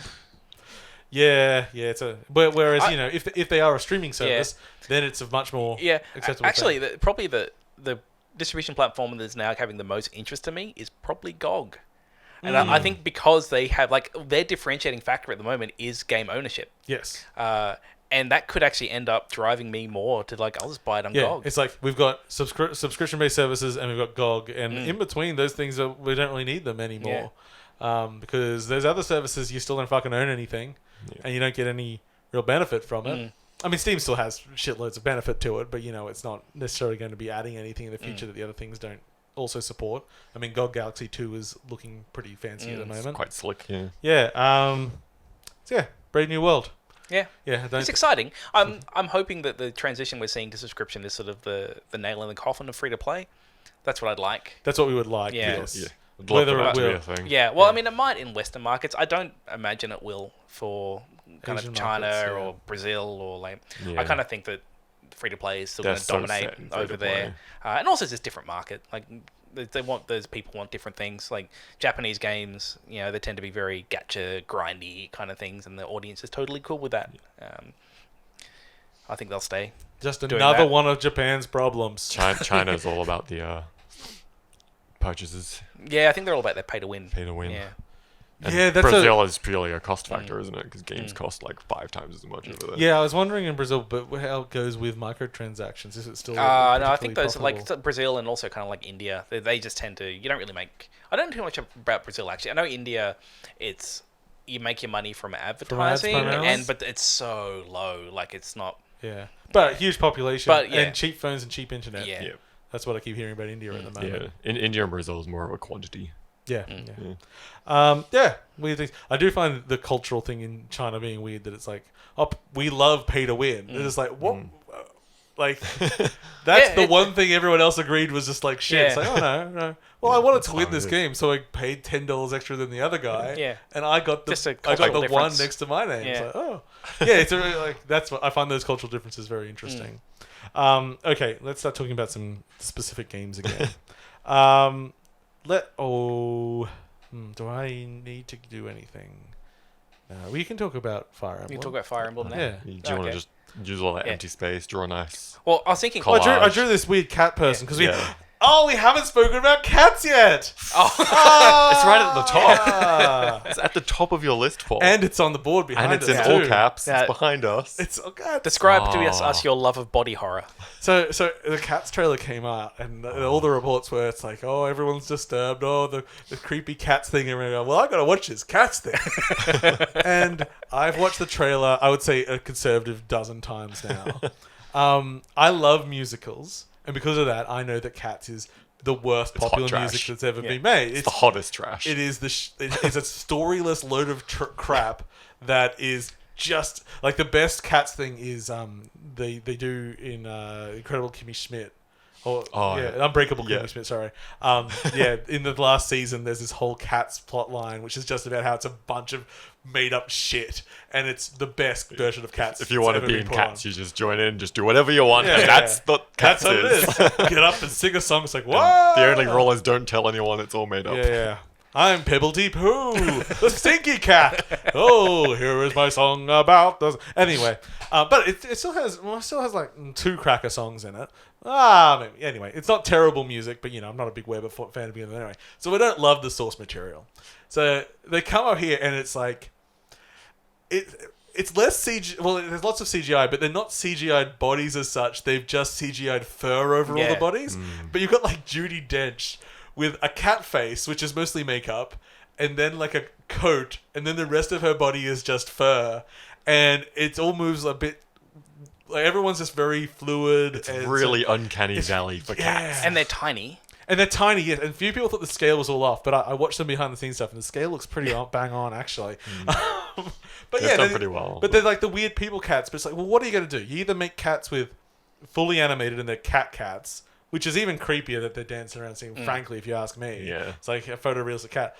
And this is just like a fancier version of the stage costumes, really. But there's so much color, and the choreography looks pretty, at least from the cut. You can't really tell until you can see the whole dance sequence, but at least the bits in the trailer look pretty well put together. I've seen Hamilton, and it is the same choreographer. Yeah, but film choreography is I know different. it changes Yeah. a bit, but they seem to be doing it very much in that theatre mindset. Yeah, Tom Hooper did Les Mis previously, which I thought even the fucking everyone loved it. I thought was a kind of I did not. I didn't like it. I thought it wasn't a particularly well filmed version of a musical, and that's my only concern here. But it looks so far, at least, they're just vivid. It's surreal. It's wow, and I was like, man, you guys just went for it. I fucking love it. Like, I want this. They've gone all out. Yeah, it's like you made a choice, you stuck by it. You've gone all in. After you've done with this, could you please remake Lion King, because it'll have at least a soul. With the exact same technology would be great. Yeah. I want it to look exactly like that. I want a Lion Just King. human people with fur on them. Like I have you ever seen Lion King on stage? No, I I have. haven't. The costumes are really fucking cool. In fact, the worst costumes are Timon and Pumbaa because they make them look like the cartoon versions. It's like, no, okay. everyone else is like, the lions all have like these big headdresses, but when they bend over, the headdresses come over their faces, and so then they look like lions, and then when Right. they stand up, it retracts. I want surreal shit like that. That's more fun. The You don't just abstraction want is a fun. bunch of realistic looking animals, Yeah, who gives which a is shit? what it is. Fun. Just bring back Jonathan Taylor Thomas. He'll do it good. Anyway, so Cats looks fucking incredible, and that is Fire Emblem. It has the weirdest cast list I've ever seen for a movie. Yeah, because it's It's half like really well known Like- decent, crazy actors like Judi Dench and Patrick. Apparently, Judi Ian Dench McKellen. actually was in Cats like early in her career. She was going to be. Oh, she was going to be, and then she had an injury. Then she had an injury. So she so finally this got is to live her her first dream. appearance in Yeah, Cats. Oh. finally, it's come full circle. She was going to be in like the opening of Cats. I thought Ian McKellen's in it, and I just look at him in there, and I don't think he treats it with disdain, but he also doesn't treat it with respect. I feel like he's just like, Cats, I'll fucking turn up. it's like, what do? I just prance around here. Okay, I'm done. Good. Seems about right. Yeah. He's like, it's not that he won't do a good performance. It's that he won't try very hard in that good performance. He's just gonna have a nice day out being a cat. He's going to phone it in, but Ian McKellen phoning Yeah, it in it's is still pretty top- fun. yeah. I still think that the best, if you're gonna go hang out with celebrities, the best night out would be Patrick Stewart and Ian McKellen. Definitely. Just yeah. like running around, giggling, and getting drunk. I just assume playing Ian pranks on each McKellen is other. constantly hitting on Patrick Stewart as well. I just make that assumption. Oh, I assume it goes both ways. They seem both very flirtatious people to me. There's I would only be offended if I were not included in that flirtation. a quick aside. I don't know if you've seen or heard of it. There is actually a TV show called Vicious, which is Ian McKellen and his husband, Oh yes. and it's basically just it might as well just be their life. Like it's a sitcom effectively, Yeah. but it's quite hilarious. I'll make a note for myself on the Vicious. note. Vicious. Like vicious, but spelt differently and a real word. Yes. Yes. Okay, so Fire Emblem, Romancing the Three Kingdoms. Yes. That's I what it thought is. we could do this. It's because I've got about 2 hours experience with it. You have a significant amount more. Yeah. So I thought, and we'll also keep this all very spoiler free because I've been trying to stay in the dark about this as much as possible. So I thought I'd share my initial experience as someone who's not that much of a Fire Emblem guy, and then you can you give much more detailed information than I'll give. So I think I've played all of about maybe 3 missions All right. in my 2 hours that I've Is played. that 3 actual battle missions or 3? I think like 1 weeks? tutorial. I think no, I think like 3 actual battle missions. But in that time, I was probably played about 2 hours. Yeah. So like it seems to be like, at least at this point, the ratio of story mission of missions to me reading a visual novel is still on the visual novel side Yes. of things. Yeah. So I have played a bit of Awakening. And those ones, when I played it, I was really more into I did get into kind of like the turn-based combat part of it. And I largely ignored all of the story? everything around Everything it. else? Where I feel this one so far, I almost make it. It almost feels a bit like I want to say like BioWare RPG or something. It like, does, doesn't like it? because they've gone and they've built out the campus, and I run around it. I feel like it. The combat to me just feels like the battle system. Yeah. And there's all this other stuff going on of how I'm spending my time, who I'm spending time with, and the conversations I'm having, and picking the dialogue choices. It feels to me, at least so far, the least combat-y one I've played. And not that the stuff wasn't there before, just now it's presented in a way which... Now it's forefront. That's the yeah, thing. It's definitely at the forefront. yeah. So... yeah, I've been enjoying it, but that's about as much as I can really comment on it so far. But I think the main takeaway I've had from it so far is that it doesn't feel like a strategy game with some dating/management sim in the background. At least to me, so far, it feels the other way around. It is, yeah. So I've probably played about 12, 13 hours of it. It would be more, but we ran D&D yesterday. It is still very much that, from my point of view too. A lot of my time has been spent not doing battles, which are enjoyable, but it is definitely putting all of that character interaction, story progression, visual novel type dating sim stuff at the forefront, which I don't mind that much. I'm quite enjoying it. A lot of the characters are very interesting and different, and like as you progress, like the relationships between characters, which is both yourself and every other character, and all the relationships between all those other characters as well as you play and do various activities with those characters. Every single time the relationship upgrades, you get a little scene between them, you learn a bit more about them. Yeah, there's a lot of that going on, especially since you can technically play it and choose not to do any battle except for the essential story ones. Because when it comes to I don't know how far in you are, but the first couple of months of like in-world time where you're choosing what to do each week, it forces you to pick one thing as it's teaching you the game. And then when it gets to the point where you have free roam, you can pick whatever you want. Like on that one day, you can pick to explore the campus and do all the stuff on campus, or you can do a lecture, or you can go do a battle mission. And if you pick to explore, you don't do a battle mission that week. Yeah. And there's like 1 week per month that has an essential story mission that you have to go and do, and that's it. So you could effectively play Fire Emblem, or this Fire Emblem, almost entirely as the dating sim side of things. That's actually got me thinking if that's what I'm going to do. Because normally when I go into a Fire Emblem game, I feel like even though I'm not that big on this franchise, I always feel like I should go classic mode with permadeath. Because I feel like that's a Fire Emblem game. But I don't. But this time, and I haven't. First, I started off in classic, and I was like, yeah, you know what? I'm going to go put it on casual mode. I tend to play as if I'm on classic, but keep it on casual because I know at some point I'm going to mess up. Yeah, but I think in doing that, I've had this admission of like to myself of like I don't really want that kind of like hardcore permadeath experience, and because they've done a pretty good job at bringing all the other stuff to the front, I can see myself just focusing in on that. And then, I don't know, like, I'll probably do some side quests. But if I can kind of not and just do like mainline it and not screw myself, that's where I don't know. Like, if I'm mainlining it, will it reach a point where it's like, oh, yeah. I feel like at some point you're going to hit like a wall where you're not leveling up enough. I've got to go back and, But, I assume it wouldn't have a dead end. I assume that... No, the way a lot of it works once it opens up a bit more is that you have non-essential missions and you have the story-based ones. And you get activity points for a lot of things you do. So if you're exploring the campus, you've got activity points that are used up if you take part in the choir, or if you dine with someone, or you do some cooking. Or fishing. No, fishing and gardening do not use activity points. I found that out on my second week. I've missed a week of gardening. Got to go back, restart the game. Yeah, it didn't do a very good job of telling you that. It shows it on the UI, and you can kind of tell it's not going to do it. But during that first week tutorial, if you do the activity first, it then goes, okay, press L to end the day. And you're like, oh, okay, I guess I can't go do fishing now. I'll just end the day. And then I found out the second week, do fishing, just fish as much as you want. Do it every time you explore, as long as you've got the bait to do it. And it won't use up anything.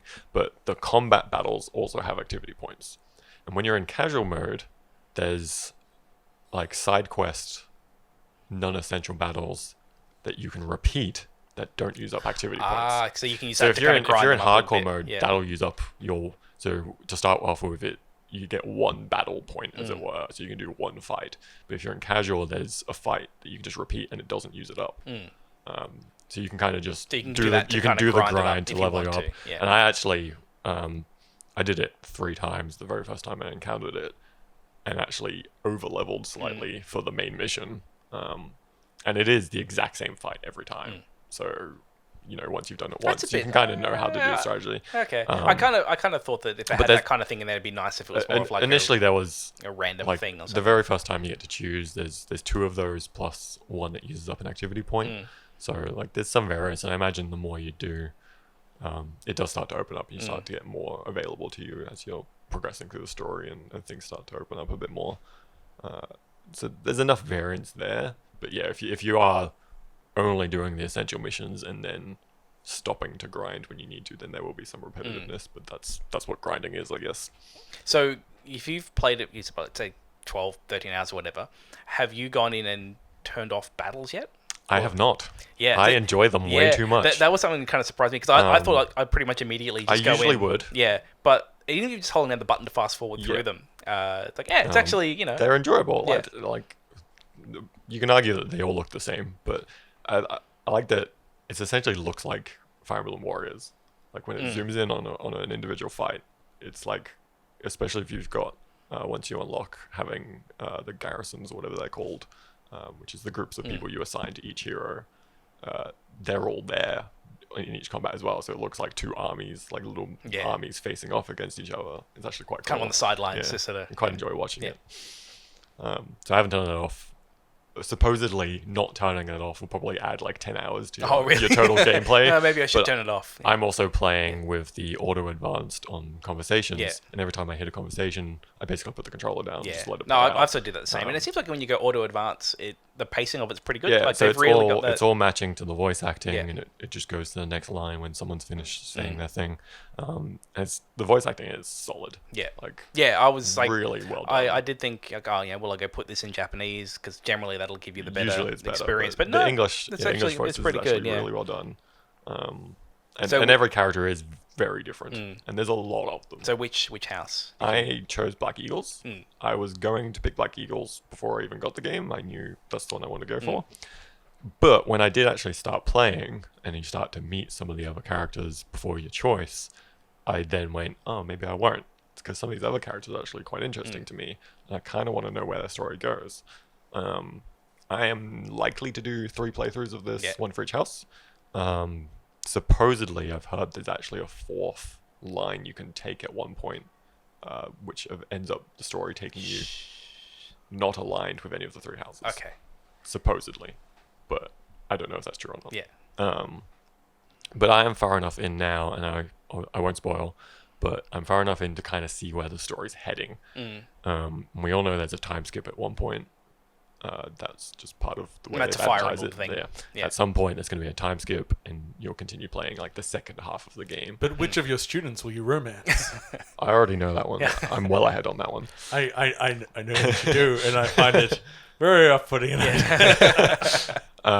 But yeah, I can see where the story's going Yeah. with the Black Eagles as my choice, and I can kind of get the gist of where the other 2 would be heading as well along those lines. I'm hitting a point where I'm very, very, very interested in seeing how it plays out. 'Cause it's at least like 'cause I went back and restarted it a couple of times because I wanted to try at least like starting to join a different house and kind of see how like the initial introductions were, and it does feel like they've set this thing up to be very easy to replay. Like you can skip so many things. But I skip things accidentally You just at the automate beginning. a lot of things as Yeah, well. like if you want to get through all the visual novel stuff, it's Yeah, you can you just get skip through it it. fast. Yeah, Just hit a button and skip everything. I kind of imagine that. Yeah, going through that second playthrough, I mean, I guess there'll be chunks that you'll just sort of kind of go a bit faster. But it does feel like they want you to play that thing multiple times. Definitely, yeah. Well, that's the thing. Like before it came out, there was the big thing of like, oh, it's got over 200 hours of gameplay, but that's if you do all 3. It's effectively apparently around 70 to 80 for like a single per storyline.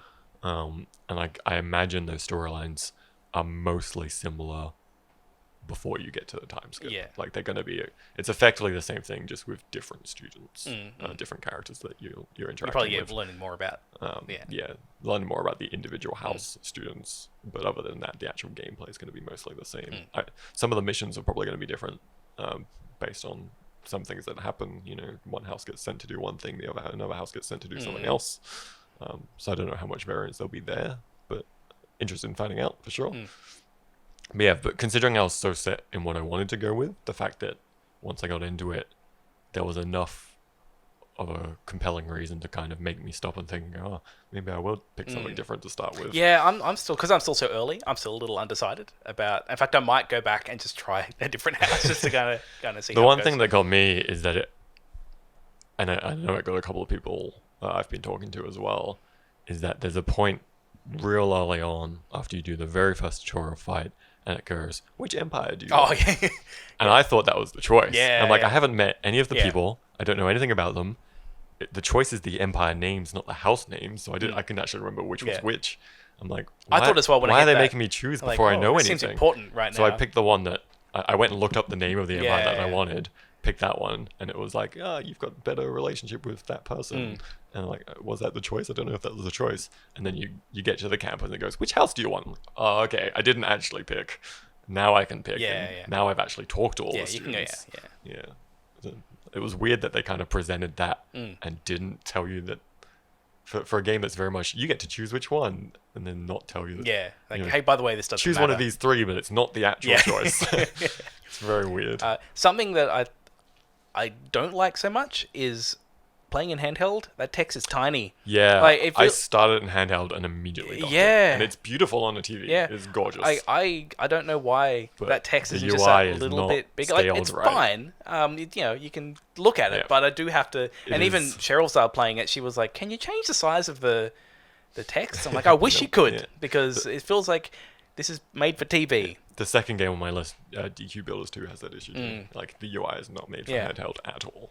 Which kind of surprised me because I thought that they'd be pushing this as a like the handheld Everything's experience tiny. would be the kind of premium experience for Well, it. because Fire Emblem has always been handheld. Mm. Like, this is the first real console one. So, yeah. It is very nice on the TV, though. I'm enjoying it. Yeah. It's gorgeous cutscenes. The art's always been beautiful anyway. Yeah, I really love the way they animate the cutscenes. How it's 3D. It's partially 3D. Yeah. It's like they've got a really Oh. nice render. Amy said to me, because obviously she's heavily into the anime world, it's probably the only 3D rendered like anime type thing that actually looks good. Yeah. Well, I think with one of that the style. one of the things they've done is they've lowered the frame rate of the render, so it looks more like a probably Like an actual hand-drawn animation, like a hand animated, animation, yeah. and it makes a big difference. Because anime is 12 frames a Yeah, second. like it seems low. Yeah. And I think that does make a big difference. I only really notice the 3D when it's like there'll be a turn or something like that. It'll just be too perfect. Yeah. It's like, oh no, Like, wait a there's a second. face that's turned. Yeah, it hasn't been redrawn. But yeah, I made it a little bit into the game, and I was sat there thinking, like, it'd be really cool to have an animated series, a Fire Emblem animated series of some kind. And I realized that it's basically the game kind of is that anyway. Yeah. Like, there's enough in there; it might as well just be the Yeah. animated series. But as a game, it's very enjoyable. The combat side of things is strategic enough that like it's kind of easy to mess up and lose characters. I've had quite a few die just because I made the wrong decision at one point. No, I think like in the first like tutorial battle. But I definitely think it's more or second- accessible than second battle, previous I Fire Emblem I games. lost someone. Yeah, Well, I in a felt way, that. like yeah. Like Fire Emblem's always had that kind of rock paper scissors of The- which units are better than which other Yeah, units. what is it? It's the And- what is it? Lance beats sword. Lance beats sword, And sword axe beats axe, lance. axe beats Something lance, like and that, then, yeah, and yeah. then you've got the magic and the Yeah. flying stuff in Yeah. there as well. Three Houses doesn't explicitly tell you that as much as last games have, but it's still there, and you can kind of tell when you're playing anyway. Like, you get used to it.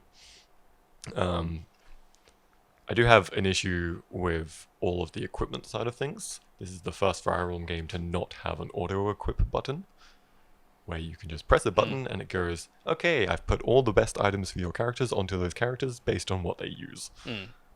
You have to micromanage it all, and it is a pain. There's a lot of characters. And it's a pain to the point of like, when you're in battles and if you pick up items on the battleground, the character that picked up that item's in their inventory. Okay, So then to go and do inventory management, yeah, you then have to go to that character, put that item across to your okay. storehouse, Yeah. or push it across to another Yeah. character. And that's not just weapons and armor, that's items, just like potions, it's bits like gold that you just There's a bit sell. of busy work. There's quite a lot of busy work for inventory management, which is a little bit of a pain, and missing that auto-equip button, like, is a bit not great. Considering how much else the game does to allow for casual play and to not have to get into all the micromanagement, especially when it comes to like training the students and leveling up all the different areas they can level up in. You just hit the auto button and move on. The fact that doesn't exist on the equipment side when it has in all the previous games is very strange. Have you used the auto battle option yet? No. So I don't know how good See, it that's is. how I'm wondering like, if I want to grind it. Yeah. I feel can I just go auto from battle? my experience with past games, that auto battle is very useful if you're in a fight that you know you can win. Yeah. Definitely. And then the auto battle it'll get you the win. Yeah. But if you're at the recommended level, you probably won't. Yeah. Yeah. I'm not sure how smart it is. I might go test it out at some point. But yeah, I prefer just playing through myself. Trying out different tactics if I'm repeating a level and stuff like that. Usually works. Yeah, so far the combat for me has been alright. Like I'm not that big on that style of strategic combat. Like I prefer something more like XCOM. Yeah. Right. With kind of I basically like my guns in my strategy games because I think line of sight tends to be more interesting to me than Then just move next to them and like do the moving thing. next to them. There's a random chance. Yeah. But yeah, I don't know. I guess like it turns it into more of like a board game, I guess, or It's a little bit, yeah. then kind of like what I normally go for. But no, I mean it seems it's all right. Like I was like if hasn't like I think the combat hasn't done much to push it beyond previous ones. Yeah, it opens up a bit more once you unlock I cannot remember what they're called, but effectively the groups of soldiers that you attach to each hero. The battalions. The whatever, battalions, yeah.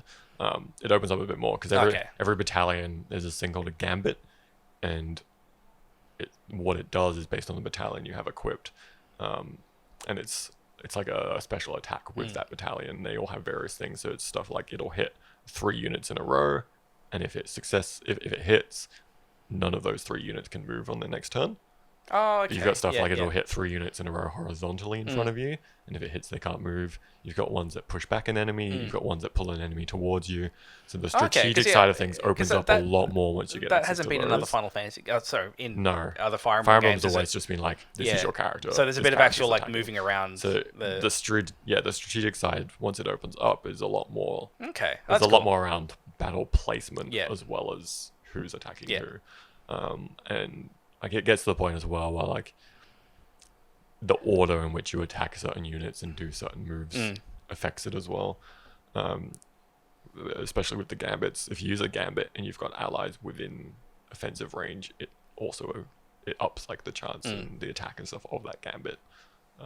So there's a lot of positioning and stuff like that going on. But yeah, at the very start of the game, not a lot of that's not really open to you. Like you're just doing the basic kind of starts to open up a bit more. That's really enjoyable. There's been a few missions I've had to repeat, and like even to the point of changing which hero, like where I start each hero has affected the overall outcome of the battle, which is pretty cool. So do you like it? Yes. Yeah. I very much like it. Okay. We're done. Are you done, Paul? You've drawn some wonderful. Tell us what you drew. Look at that. Describe the last one I drew. It's original jar. Put it on your stuff. It's a jar. It is. Called jar. I like your sexy star. Sexy Patrick. Yes, sexy Patrick. It's a starfish in stockings. I know. And for some reason, heels. Yeah, because starfish heels. Yeah. It's Well, there's no feet. Like otherwise, it's gonna need something to like brace. Yeah. The points of feet. It was one of those things of like, I'm already sold on Fire Emblem, and I don't need to know any more details at this point. I hope it was informative because I only heard some of it. I was like, how do I think we kept it pretty spoiler free. Yeah. There's a lot you there can were spoil. vaguities. Yeah. Now let's spoil OniNaki! Oh, the demo that I played. Yeah. Have you played the demo as well, I Sam? haven't, not yet. Okay, so I was gonna OniNaki grab it tonight. is Tokyo. It's RPG. What the hell they call themselves? I want to say Tokyo Story, but it's not that. No. It's the group. It's the group that said, "I am Setsuna," and then Lost Sphere. Yeah. Lost Sphere, which was always like, hey, you guys like Chrono Trigger? We're gonna make a game like Chrono Trigger, and then they'd release it. I don't know why they've got a terrible American accent, but and then it'd be like, this isn't as good as Chrono Trigger. It's like, oh, this isn't really like it at all, and it's nowhere near as good, and it's really expensive. And why do I want this fucking game? It's miserable. Yeah, like especially the I Am Setsuna or whatever was very bland. I mean, very bleak. Sorry, bleak is the word. Bleak, but also the world was like, yes. Hope you like snow. Everything was so generous. So anyway, they've come in with a new one, and now it's action RPG, and it's got a really really interesting world where reincarnation isn't just a belief; it's just a thing. It's fact. Yeah, it's just a fact. So killing someone isn't necessarily a bad thing because they're just going to go and reincarnate. I'm going to spoil the opening story. That's sort of the before credits sort of thing. This is the opening of the actual game. So if you're worried about that, because it's a good example of the attitudes in this game, but it's also a bit of a shock when it happens in the game. But I think if you haven't heard anything to sell you on it, I think it kind of sets you up. So basically, your role is... Okay, if you haven't tuned out yet and you were going to tune out, we're just going to describe who you are first, and then I'll do the spoil. Yeah. Okay, so your role is... I can't remember what they're actually called, but basically you are... you're cast with helping souls move on. Because one of the problems is that if someone dies and people are grieving them, and this is the real intro where they're going, hey, don't grieve for your dead parents, or they'll get lost and they won't reincarnate. Like, you want people to just be like, baggage free, go on, they're going to reincarnate, they'll be fine, see them next week. What a world. So you're one of these people that can travel between the afterlife and the real world, and you can find these souls that have become lost for whatever reason, and then basically help them move on in some way. In the first instance, you find a little boy who's died, and his parents, whilst oh yeah, we're fine with it. Yeah, the kid's dead. Yay! They're not really fine with it, and he kind of misses his parents. So you blah blah blah, skipping the actual combat and everything, getting through. And so this is first sort of story. You go find the parents with the little boy, and they're like, he can't move on and everything. I'm like, oh, what do we do? It's like, well, I could just fucking kill you guys too. They're like, oh, great solution. Wow. So that is an attitude that is fine in this world. I do find it'll be interesting going into the lore a lot more, because what interests me in that is, like, even if reincarnation did exist, like, if I was to shoot James now, kabang, that's what guns sound like. So I'm murdering James in cold blood, and I go, oh, it's all right, he's going to reincarnate tomorrow. He won't be James, though. But he'll be a fucking baby. Yeah. And like, it'll be James's soul in a baby. Yeah, his soul. Like, they haven't really established, like, do you get like what about property rights? Do you remember your last lives? Yeah, do you remember last lives? And like, straight up when I said, like, jokingly said, what about property rights? I'm like, really? What about property rights? I mean, just because an essence of someone is reborn doesn't mean that. I mean, it's still 18 years until they can fucking do anything. Hey, and like, if you're wiping my memory, as far as I'm concerned, you're a new person. You're dead anyway. That's not reincarnation. I'm dead. Like, well, it is. Well, but the soul, So, whatever that means. It's one of those things, especially since it's a JRPG. I don't know if those are the kind of questions they're interested in, like the actual practicality of this concept. I don't think they will be, Probably Paul. not. But that's what really excites me. I don't about think there's going to be some weird metaphysical exploration of property ownership. There's a suicide cult, but the problem is they don't have a license. It's like really funny, weird ideas like that. Which is like, okay, like it seems like maybe you've thought the first step through. But anyway, back to the game. It's an action RPG. Yeah, so very different than what they've done before. Yes. You have basically a basic attack, and then you have a soul with you, which gives you a range of other attacks. Which everything, it's an RPG. Things level up. You get more abilities. There's a very big weapons. skill tree that these demons, so they were daemons with an A in there. Yeah, they're demons. The demons. Yeah. I say Damon. Matt Damons. Yeah, but the one ability that I know is there that you know when it should unlock about 2 hours before you start playing the game, which is you can dodge out of an attack. Because you have to unlock that motherfucker. And you know what this game really sucks at? Oh, I'm stuck in the attack and there's an attack coming, I guess. I'm just going to get hit now because I can't get out of the way. Can't break animations. And also because it's top down but not quite. It's like a 30-degree tilt. A bit like Diablo kind and of there's perspective. big enemies, which means you can often not see yourself when you're behind an enemy and there's no lock on. So you might just be facing the wrong direction attacking. Like, you get better at it. I felt the combat was okay. Yeah, I thought it was like serviceable, but nothing overly exciting. And the fact that like I kept getting more, like a lot of enemies in some of those levels. It's like I wish the combat was a bit, but it looks like it might get a little bit more fun when it's a little bit more reactive. And you've unlocked more things. But, yeah, because it's cool. Like I think in the demo, I only had 2 souls. Did you ever have any more than that? So you can switch between them, and whilst their abilities have cooldowns, they have separate cooldowns. Okay. So you can launch a bunch from like a bigger one from one, and then switch to the other one and attack. It's a system that I could see becoming more interesting, but like any of these things at the beginning of the game, everything's so basic. Because something I didn't, because one of the mechanics is the swapping. The swapping between real world and the afterlife. I didn't see any kind of combat built around that. There is, at one point, there was like a shadow creature that you couldn't interact with, but when I switched to the other world, I couldn't find them. So I don't know what the mechanic around that was, but it looks like they will have some stuff. Yeah, because I like that. I like the world swapping. But yeah, I wanted to see that kind of... Because I think that the enemies were separate instances, a lot of them. Like, 'cause there would be times where I'd kill them in the in Oh reality. yeah, they're totally separate. Yeah, it's not like they change. Yeah. They're just separate. So yeah, you can be fighting. You could clear a room in one world, switch to the other, and there's still enemies there. But you can use it to say dodge. Like if there's Oh, something that's coming towards you, you can Swap or back if you're to getting the other swarmed one, or something, you can just swap worlds, move, swap back. I love how like the main fodder enemies are these little crows, and I don't know exactly the design because you're only so close to them. But I imagine they all had little crowns on their heads. They're just a little fire thing above their head, but I thought they were little crowns. They're little king crows. And you can move the camera closer. They had some decent options in there actually. You can remap all the controls as well. So yeah, it was pretty solid. My It biggest looks real complaints pretty. with it. I thought it had some real nice effects in it. It's got some decent stuff in it. The big problems are, I mentioned briefly to James during the week, that a little bit unpolished in that things like the game is all spoken Japanese dialogue. I'm fine with that, except everything that's not in a cutscene has no subtitle. So all the calls and all the stuff out that happened in the real world, like no idea. Like, they just said gibberish to me, and because it's like, oh, okay. So I mean, I had that same problem with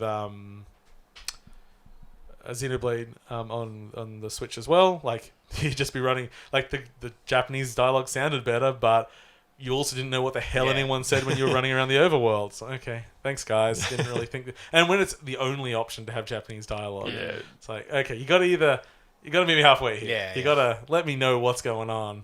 But I had some weird bug as well where I walked into a room and a cutscene began, but I was talking to people that weren't there, and my character just walked into a wall and kept walking for a little while some dialogue played out. I got out of the cutscene fine. I'm like, this doesn't feel like this was how it was meant to be. This is unintended. Yeah, unintended. But one of the things I thought was really weird, I wish that it was more easy to see what patches did on the Switch. The demo patched for me yesterday. I quickly opened up to see if it fixed the subtitles because I thought that would be maybe a big thing. I don't know what it did, but I never see demos patch. I would really like to have changelogs on Switch updates. It'd be real good. Or when people do publish them, not to say improve some issues. Fixed bugs. Tweaks and changes. So good. So that game's called OniNaki. It's on Switch. It's on PS4. I don't know about other platforms. I think it's coming to PC. I assume it's on PC. And no, it's a Tokyo Game Factory. That sounds right. I went and looked it up on PC. And your progress is carried across. Yeah, to so the if you full start game. the demo, and the demo, I don't know, I reckon I spent an hour until I got to the end of it.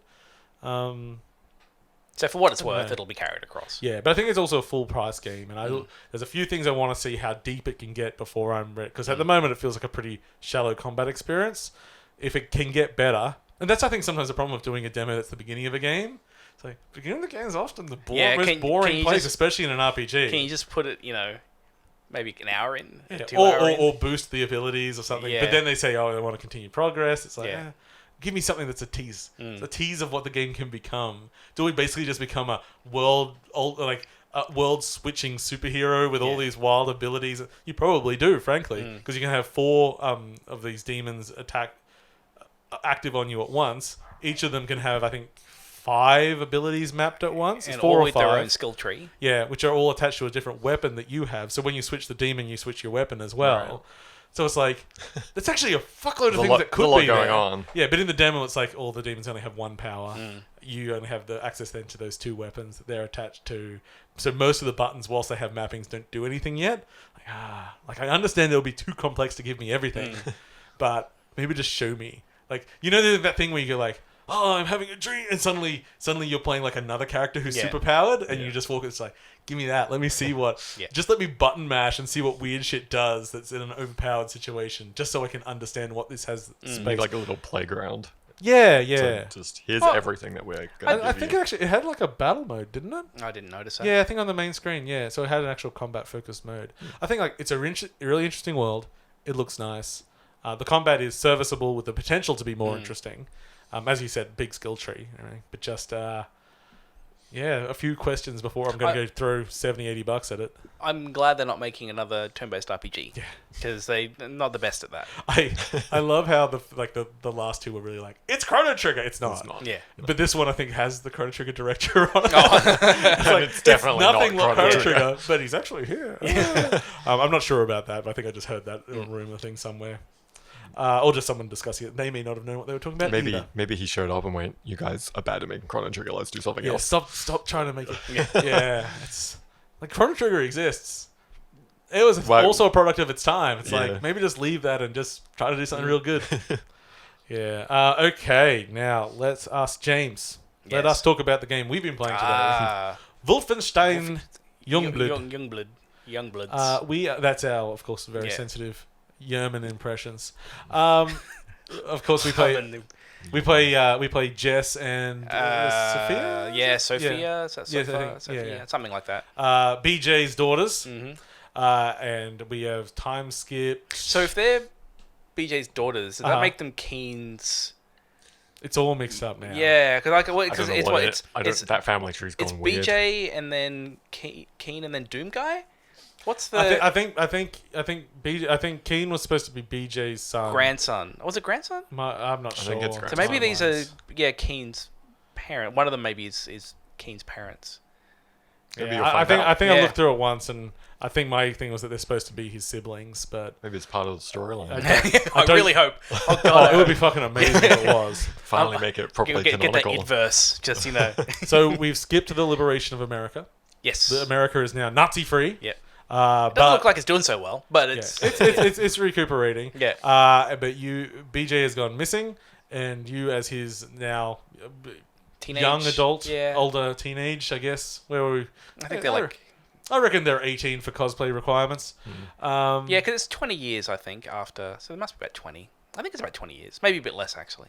They're late teens at least. It's in yeah. the 80s now. Yeah. And you're going to Europe, and you're going to try and find your dad. Mm. And it is it's basically an expansion pack, but it's a standalone expansion. You don't need the other game, and it is co-op focused. And from my experience, you definitely want to play it co-op, because one of the problems with the game is that the AI is a little bit patchy, and there's like a revive mechanic, and Yeah. I'm right next to my companion going, "Pick me up, bitch! Yeah. Pick me up!" Yeah, so- and you're just like, I'm just bleeding to death next to her. Like, we're not under fire. Yeah. Pick me up. Because I'm a huge fan of that series. Yes, I like, know you are. Like I think Wolfenstein New Order, whatever. I think that took out my game of the year, or very close to last year. And so when I first started playing it, I thought, well, I don't care about this being a co-op experience. I just want to play it, for the story. But it became very apparent very quickly. It's like, oh no, this whole thing is This is built co-op, around. There's multiple people, It's like and what I think having Everywhere has two corridors. Yeah. And what chests need two people to open Yeah, them. and door I think- locks and stuff, isn't there? Even? There's like door locks that need two Yeah, people. yeah. yeah, all that sort of stuff, yeah. I think it does diminish the experience I want to a point, because there are still cutscenes and things like in there where it's not the same when someone else is there with you, kind of watching it. But mechanically, I feel like it's what it's there to do. Like I think wouldn't be getting what the game is meant to be by playing it by myself. What I've enjoyed so far, and we're not super deep into it. We've there's an initial mission, and then you sort of play to meet your hub, and then they basically give you a bunch of side missions. And from what I've heard, that's kind of what the game is until it gets to the end. It's a bit Breath of the Wild. It says, you must defeat these 3 bosses before you can go to the last area and fight the real boss. Do them in any order you Yeah, want, pretty much. but they're too strong for you, so maybe you should do some side Yeah. missions to get powerful enough, because there's XP and everything. The worst part of the game is that there are enemy levels, so it has that Oh, thing no. that I hate, where it's like, Ooh. oh, you can't Hit the skulls. you can't shoot a level 20 Yeah. Nazi. I'm like, Why it's not? a bullet. He's got a skull. Yeah. It's I all think fine. at least I think if we're playing the recommended levels, Yeah, I yeah, don't yeah. think it's going to be Yeah, a if problem. if we just sort of play around, I think we'll be fine. I didn't love Wolf 2's gunplay. There's something about this that feels a little bit better. It's a little bit punchier, a little bit enjoying. But what I think, because it's not actually Machine Games that have made this game. It's Arcane. Arcane did Yeah. it. But the level design is quite similar, and I had a big problem with the level design in Wolfenstein 2, where it felt sprawly without giving me a reason for it to be sprawly. I often got lost. It was like the world is a linear mission, but I often didn't know where the hell I was going, and it felt badly directed. Now this game is a little bit more open world. It's a little bit more like a bunch of hubs, and you do various missions in each hub. They'll repopulate areas, and you'll travel through it. And it's co-op, so there's lots of situations for, say, flanking and holding down 2 areas together and doing stuff. And so they've actually expanded on the kind of level design that I didn't like from Wolf 2, but because of the change in focus of the game, that makes it much better for me. So whilst I would like Wolf 3 to be a linear, spectacle-driven, awesome story-focused game. This game, from what I think we're basically past the story now. I think we're basically just going to meander until we get to the end now. I feel like that's what I think we'll be doing the objectives until we unlock the end. Pretty much, pretty much. But I think as a co-op-focused game and for these open hub areas, I think that is right. And that's kind of like you've done it, and it's good that it's a spin-off. It's not a mainstream thing there because it's sort of like it's leveraging itself as something a bit different. Yeah. And I mean, things are always more fun when you're playing with a friend, but it's great. Like James has decided he wants to be Mr. Stabby, which means he gets Mr. Shot in the face a lot. Oh, so much. But thankfully, he doesn't lose the fucking game when he gets shot in the face. I just shoot the person that shot him, and then I revive him, and it's fine. Because I normally take down a few people first. I get stabbed for a little while, and then I get. I walk into a room and go like, "There's a lot of stabbed people in front of your corpse here, James." So, I've been stabbing away, Paul. And so there's a revive system, but there's also a life system. So basically, you get knocked down, the other person can come pick you up, and depending on your perks and everything, you get a certain amount of health back. But you also have a shared life pool. Right. So there's a limit to how many times you can do that. No, it's unlimited the amount of times you can raise them. It's the amount of times you can fail. Yeah. Oh, okay. So if we're both down, Right. there's an option to bleed out, and if we're so like whoever's going to bleed out first, just go shit. I'm just going to hit the bleed out button, and then I'll revive, and then I can revive you. Yeah. So there's like you don't get that situation where you're both on the other. Like, oh fuck, we're both down. I guess we're just done. You still get 3 chances to do it, and those chances are just in crates that you need both people to open around the map. And we so far.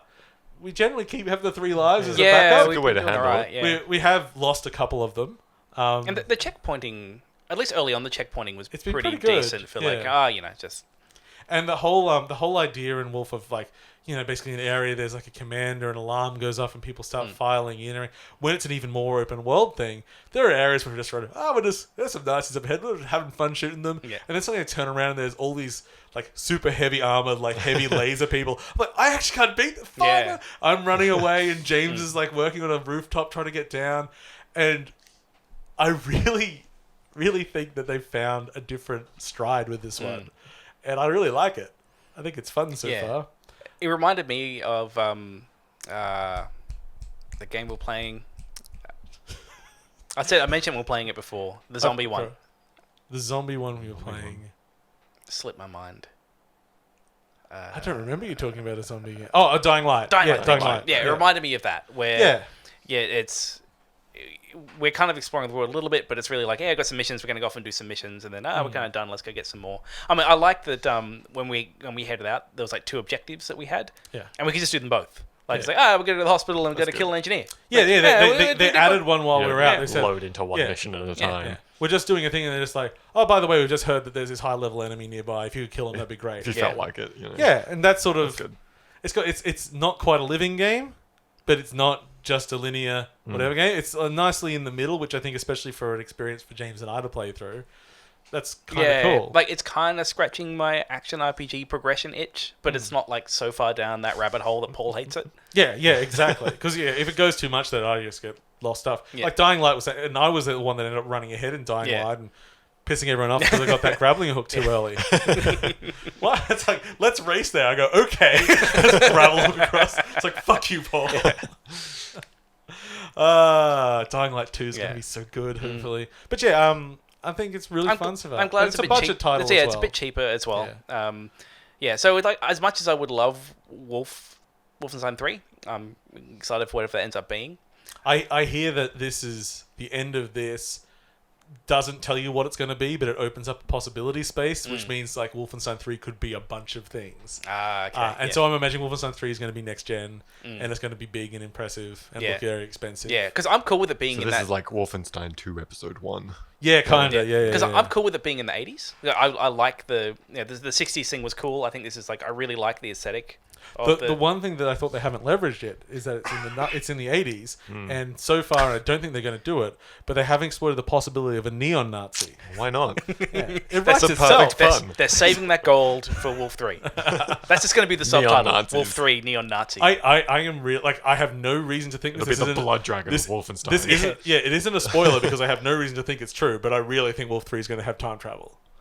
Oh, maybe. Yeah. Yeah. I mean, it would fit in the universe just Yeah, fine. exactly. There's absolutely no problem with it. Yeah. Well, we've done time travel in Wolfenstein before. Wasn't Yeah. the one before the Machine Head Games one? Or like Escape From, or Yeah, one of the ones before. Return had to. Yeah, I can't remember. I Might be thought one of them Return already to. had time travel in it. Oh, probably But does. yeah. It's sci-fi madness. They can do whatever they fucking They want. can totally Yeah, have yeah, time yeah, travel. yeah. It's okay. Oh man, yeah. Any other thoughts on it? No, just that I'm enjoying it. It's not 100% what I want because it's a different thing. Yeah. But the other thing that it is, I like and I have fun with it. Yeah, I think that's probably if you're going into it just wanting more Wolf, it is a bit different. But if you go into it with just like going for a slightly different experience in the same universe, it's not super story heavy. I don't think you're going to have the same relationship with characters and everything. No. But the girls are fun. And so Yeah. this has been reported a bit, but you just say anyway. What, the opening? The opening, yeah. Yeah. So the opening's great. So like they have all the training early on with Blustowitz and the mother, and like they're getting all the really hardcore training, and then it kind of does this sort of cut where they're actually in a mission. And they're just like bullshitting about actually having killed any Nazis because I haven't, none of them. And so the first thing you see with these girls is their first kill. Oh, okay. And like they're all really nervous and like they're trying to like who's gonna do it, and then they do it. It is like brutal and graphic as you'd expect. And then one of them just starts laughing and then just throws up while laughing. So and like realistic response. Yeah, very Seems excited, legit. but also vomiting Yeah, and just disgusted with what happened. Yeah, but I kind of like that. It was like it does set the tone. There's some of sense like, of realism there. Yeah. It's like these people did just murder someone for the first time, but they're so like what is like a bro sister relationship? Like it's. Oh yeah, like very much so. Yeah, like they have almost like a bromance. Like their mannerisms are like that kind of really macho, or traditionally kind of like male thing, but through their lens of just it's like feminine masculinity, machoism. I don't know. There's probably a word for it. Yeah. It's, I always love Wolfenstein ever since it's got once Wolfenstein's brand became someone wearing Jewish power armor. It's so weird because Pretty good. you think about the classic Wolfenstein and Doom and everything, and you zoom out, it's a big macho action hero, but no, they're in this weird hexagonal shiny suit now, and it's like it's not traditionally what you think of as like a superhero. I mean, as a like the Nazi killing look. Well, I mean, but the first like at least for a large chunk of Wolf 2. It's like you are incredibly weak and you're dying. What I love with Wolf 2 is that, and it pisses everyone off because you have that 50% health. Like you can only get 50% of your health, and like the suit's the only thing holding you together. and you're only surviving because you're in the suit. Yeah. But I also just love the idea of how good of a psychological trick that is because you don't have 50 health. It's You have 100%. You have all health, but they're just telling you. made the bar say 50. Yeah. They're telling you could have more. Yeah, it's like they're just telling you that you're weak and fragile to a degree, and it pisses people off. They're like, "Oh, I hate it. I like not having 100." It's like, no, if they still had the game say 100 there, they would have still balanced it to be at that. It just would have said 100. It's just a basic psychological trick, and it's working so well on you. And it worked on me too. I was like, oh, I want 100. Why can't I have 100 health? So Wolfenstein Youngblood out on everything. It's demo on Switch. No demo on Oh. Switch. This was one of the Says things. demo. So Bethesda sucks at lots of things. I still like a lot of their games, but they suck. One of the things they did is on all platforms you can download the Wolfenstein Youngblood trial. I'm like, oh great, because it was on the Switch. I'm like, I want to see how the Switch version runs. Yeah. Like, this is interesting. Well, you can't. Because what they mean by trial is basically the spawn version. So you can buy a deluxe version of Wolfenstein Youngblood, which gives you a license that you can give to somebody else to play the game only with you. Yeah. But you can also revoke that license and give it to as many people as you want. So they need to download the trial version to be able to then use that license. And I was like, at that point, oh, that's kind of sucks. But it all ties into Bethesda. Like, is this game crossplay? Nope, it's not. You're all going to use the same system, despite the fact there's no fucking crossplay at all. And I don't. Then obviously, since you can only play with the person, you couldn't say buy it on PC and then try the Switch version by doing that. It's just none of it's supported. It's like, oh, okay, it's a weird idea. This extra license that you can take and revoke and everything. Odd.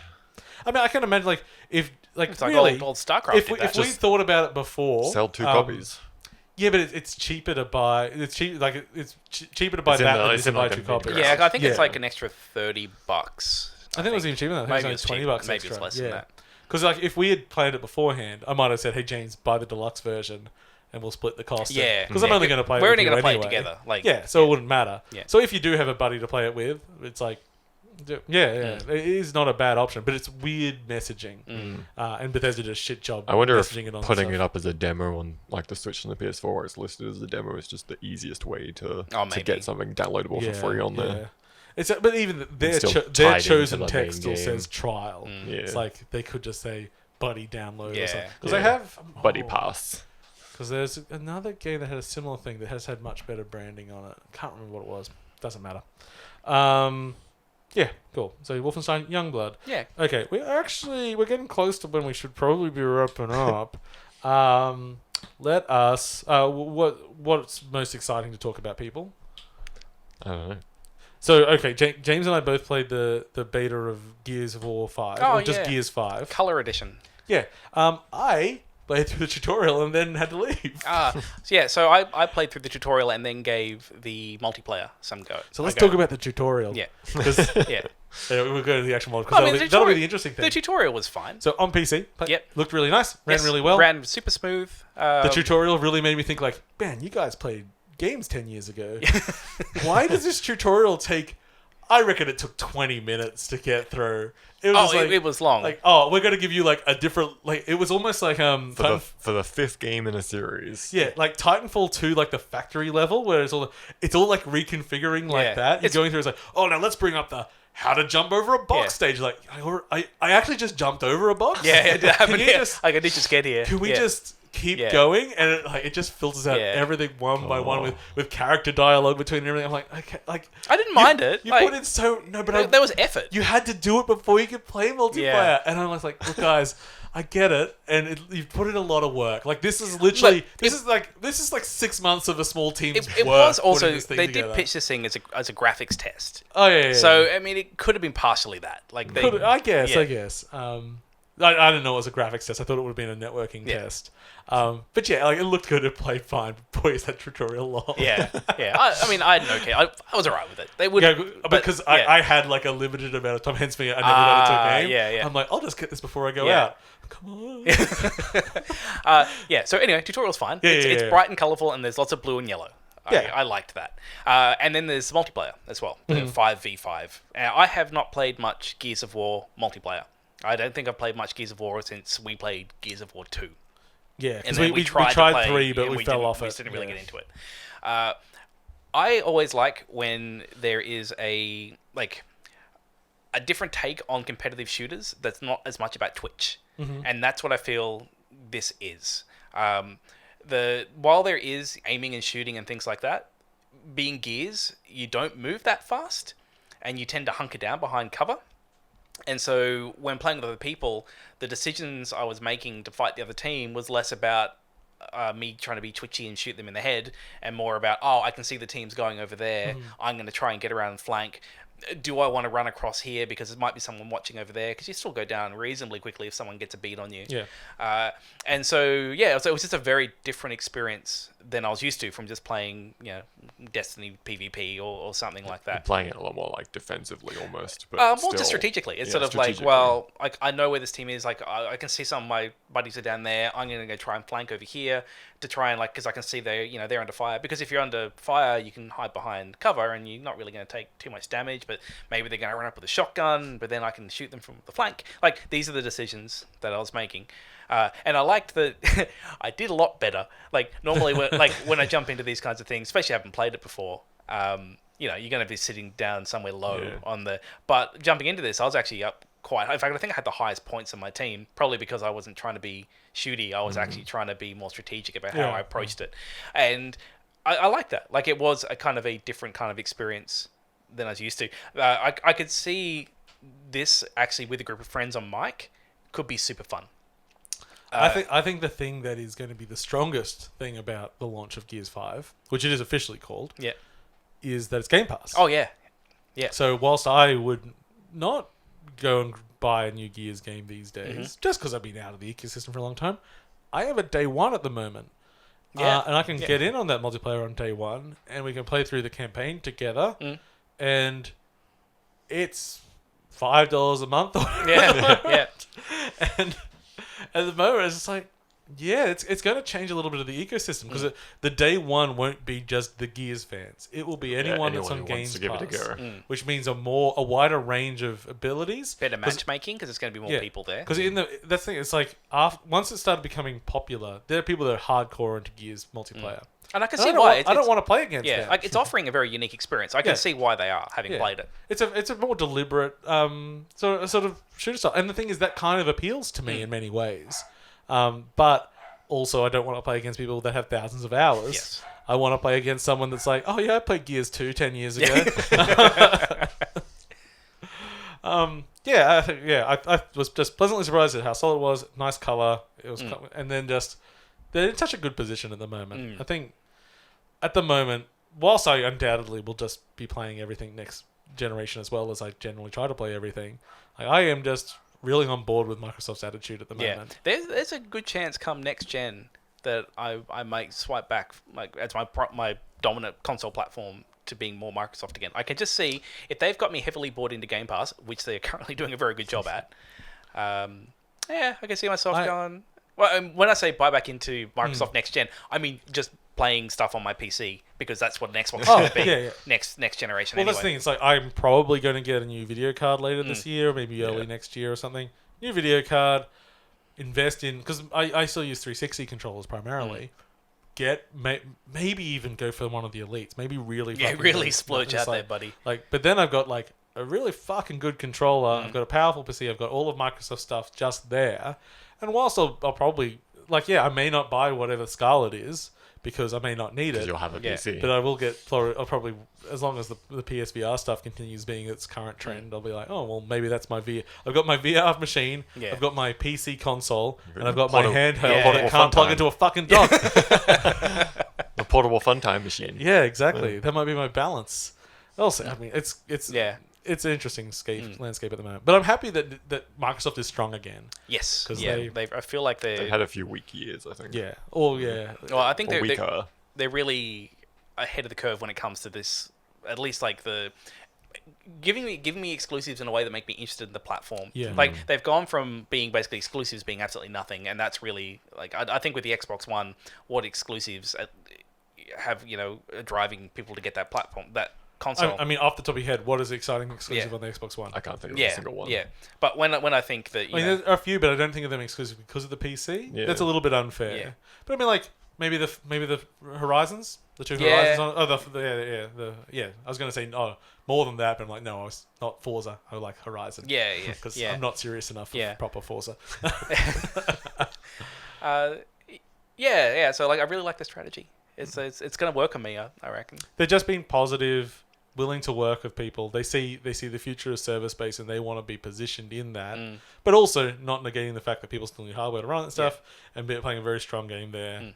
Just sort of giving people more options, and that's what people generally want. People hate it when you take away options. Just look at people's reaction every time someone says Epic exclusive. Ooh, you're killing me. It really doesn't matter, but yes, I do get that it's a little frustrating. It's not, but you just say, hey. As soon as Microsoft, like, this is one of the smaller parts. I like the Paul's on fire again. Oh no, the shirt's moved. It's bloody great. I gotta lean back a bit. The sun's moved, I think. Yeah, the sun moved. Sorry. The sun will do that. The sun will do that.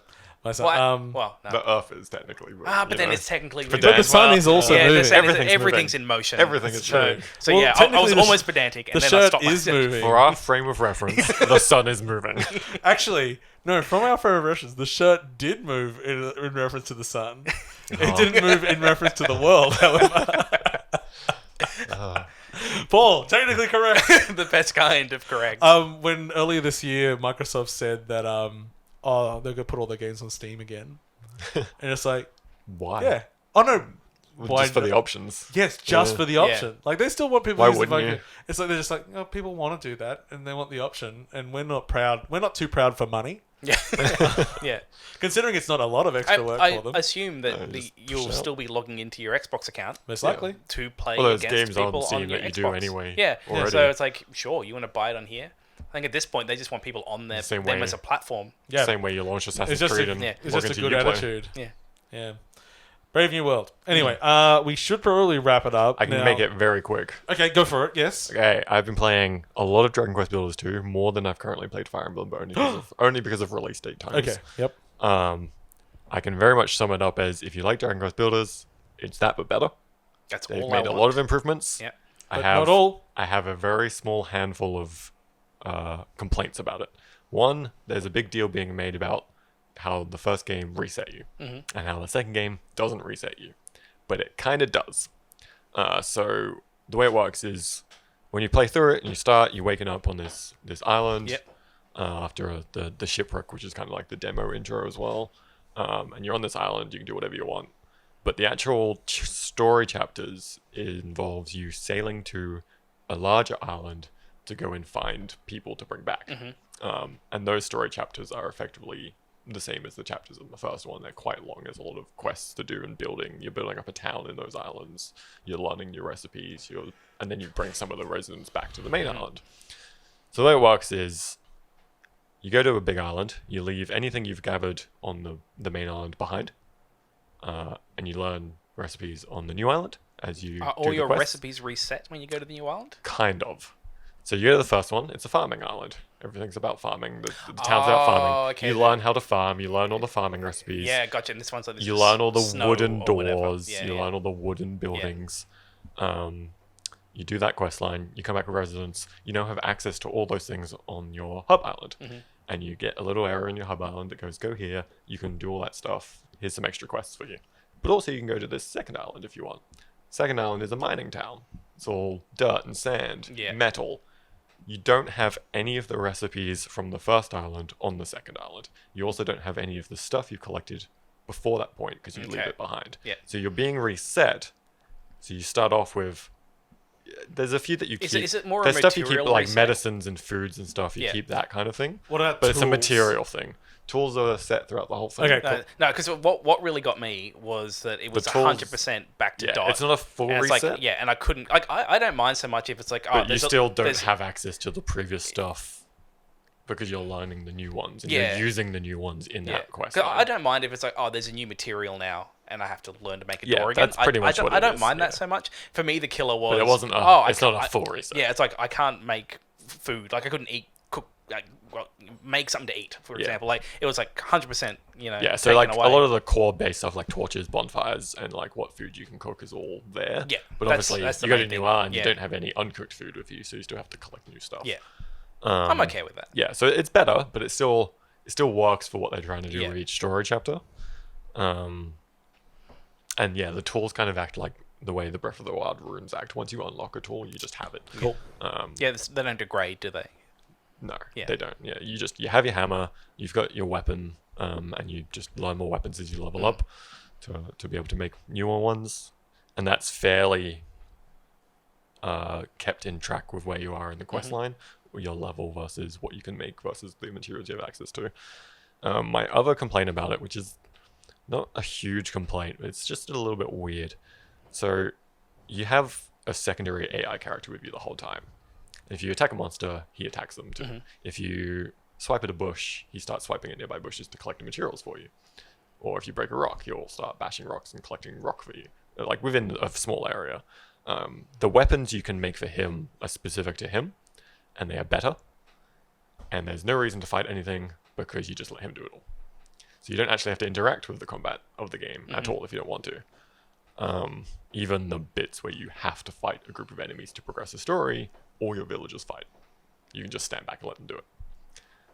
So you don't have to interact with the combat. I guess. I And kind of there's a get. little bit of resource gathering in that Yeah. as well. That you collect one, and then he'll collect a bunch. I think like the idea of you being the builder that has Yes. someone else that Well, do here's the second dirty part work of for you. that, James. Yeah. Through those story missions and back on the hub world, part of that is doing these large-scale builds. You as the character invent a blueprint which tells you what you need to place down, but it's this huge building. So the example on the first island is this big tree. It's effectively a tree of life, right? Yeah. So you build this huge tree. It's hundreds and hundreds of blocks of wood and other various things you've created, and it goes, here's your base blueprint.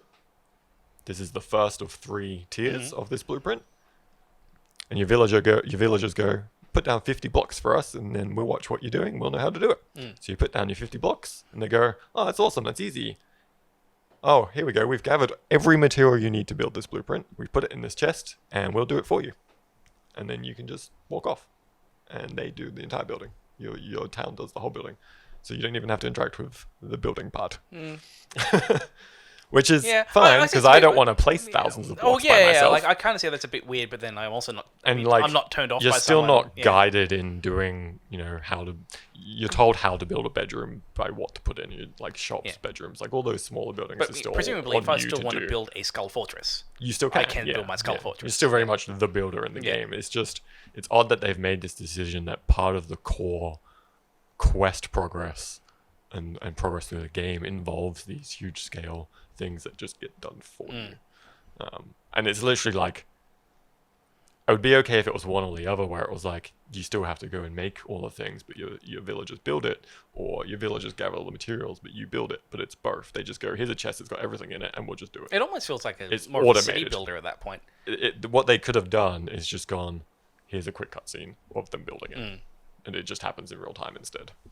It's very odd, but it doesn't make the game any less good, because you can still faff about and do what you want. Faffing about. And that the hub world that you're on, once you've got access to all the recipes from the other islands, you can just it's just open world, and there's smaller islands you can go to, and if you if you hit A on every object on that island, you get a little list. And there's two lists for each island. If you hit A on everything in the list, you get infinite of a certain resource. Oh, okay. So I currently have infinite wood, infinite fiber, infinite rope, and infinite iron ore, infinite silver ore, infinite copper ore. So you hit a point where it almost becomes like a creative mode on that hub island, because you just have access to all the base things. It's really cool. Yeah, that sounds pretty cool. I don't regret getting it at all. Yeah. I'm really enjoying it, and I haven't made it to the end of the storyline yet. But yeah, it's good. There's definitely a massive improvement over the first one. Paul's drawing some kind of... I'm not sure. I don't know. I don't know how to describe I mean, that. it looks like a penis. Yeah. Everything I draw looks like a penis. And a butt for a mouth. Yeah. And the testicles are eyes. Bull eyes. He's having a good time. But yeah, Dragon Quest Builders 2. Cool. Good times.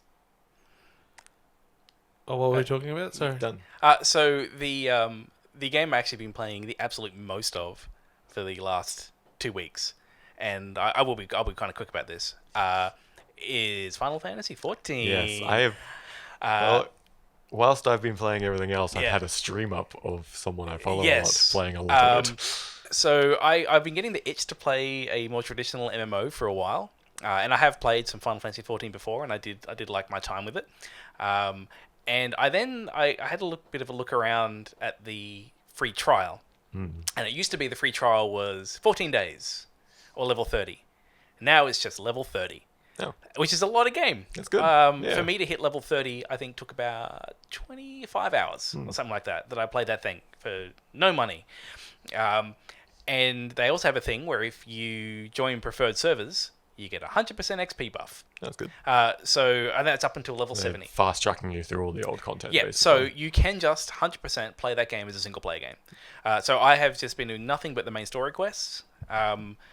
And it to me it kind of just feels like a Final Fantasy game. Like I'm not doing there is fluff. Like there is like quest chains which are clearly there to just get you to visit areas as part of the main story.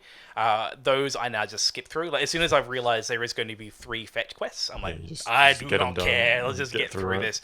But a lot of the story actually has been pretty decent.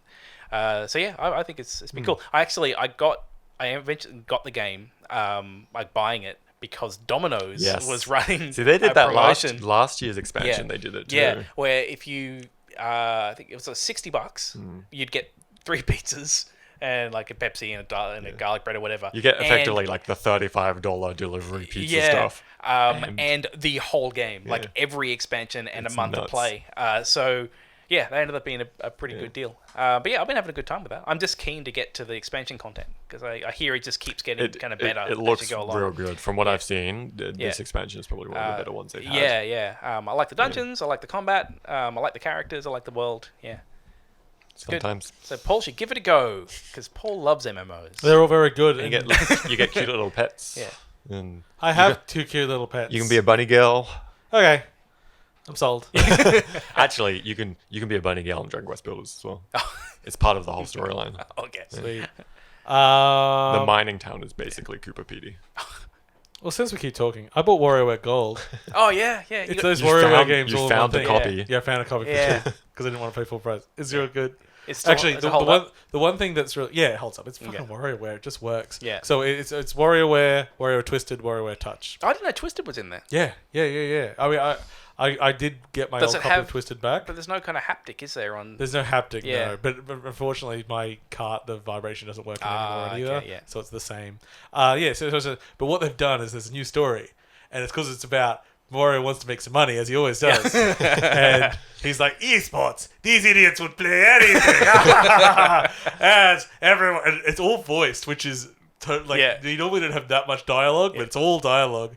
It's like, hey, it's like everyone's going to enter, pay me money, and then I'll take all the money. I need someone to make some shit games. They don't do shit, but basically, it's like, hey, I get some idiots to come and work for me and make some terrible games. Hey, come here, idiots! And that's it. And you play through all the games. It's actually like I actually was laughing out loud at some of the. I didn't cutscenes. realize They were pretty funny. it was the other ones as well. Yeah. It's real good. It's like it's the majority of WarioWare games and all that. So it's shitloads of Wrapped micro up into games. an esports satire. Almost it's funny. It's you get it. It's great. It's a great package. They redid a bunch of the art, and I think they did a fine job, and everything plays right. I mean, it's WarioWare. Yeah. As long as you're doing the same thing, you can't do it wrong. Because it's like, how can you fuck it up? It's very, very basic. But yeah, I'm glad to have that game. I'd love to see a new WarioWare. I'd love to see, and now I think it's even less likely because now that the fucking Lite is coming out, it's missing half the functions of the Switch. Oh, that would Yeah. make it That would play around with a new WarioWare. I mean, they could just make a standard one, but I want them to keep expanding it. Yeah. I can only suck up snot so many times. Anyway, I think that's all we need to talk about. Yeah, that's all good. Thank you for watching and listening to 8.5bit. You can catch it's got dark again in here. Catch the website 8.5bit.com, our Twitter, Facebook. Please like and share anything like on that. There you can join our Discord, all that sort of jazz. Thanks for listening, watching. Any parting thoughts? I'm gonna go play more Fire Emblem. I need more people to watch that new Spider-Man movie just so we can actively talk about the cameo at the end. I don't really care that much about the movie. I know the cameo at the end. It's fucking good. Yeah, I've exciting. been spoiled on the movie, so Well, let's I'm not happy talk to about talk it here. about it Yeah. without Talk about it watching it. afterwards. But we can't say it too loudly because the wife hasn't seen it. Okay. Anyway, catch you later, folks. Thanks, everyone. Bye.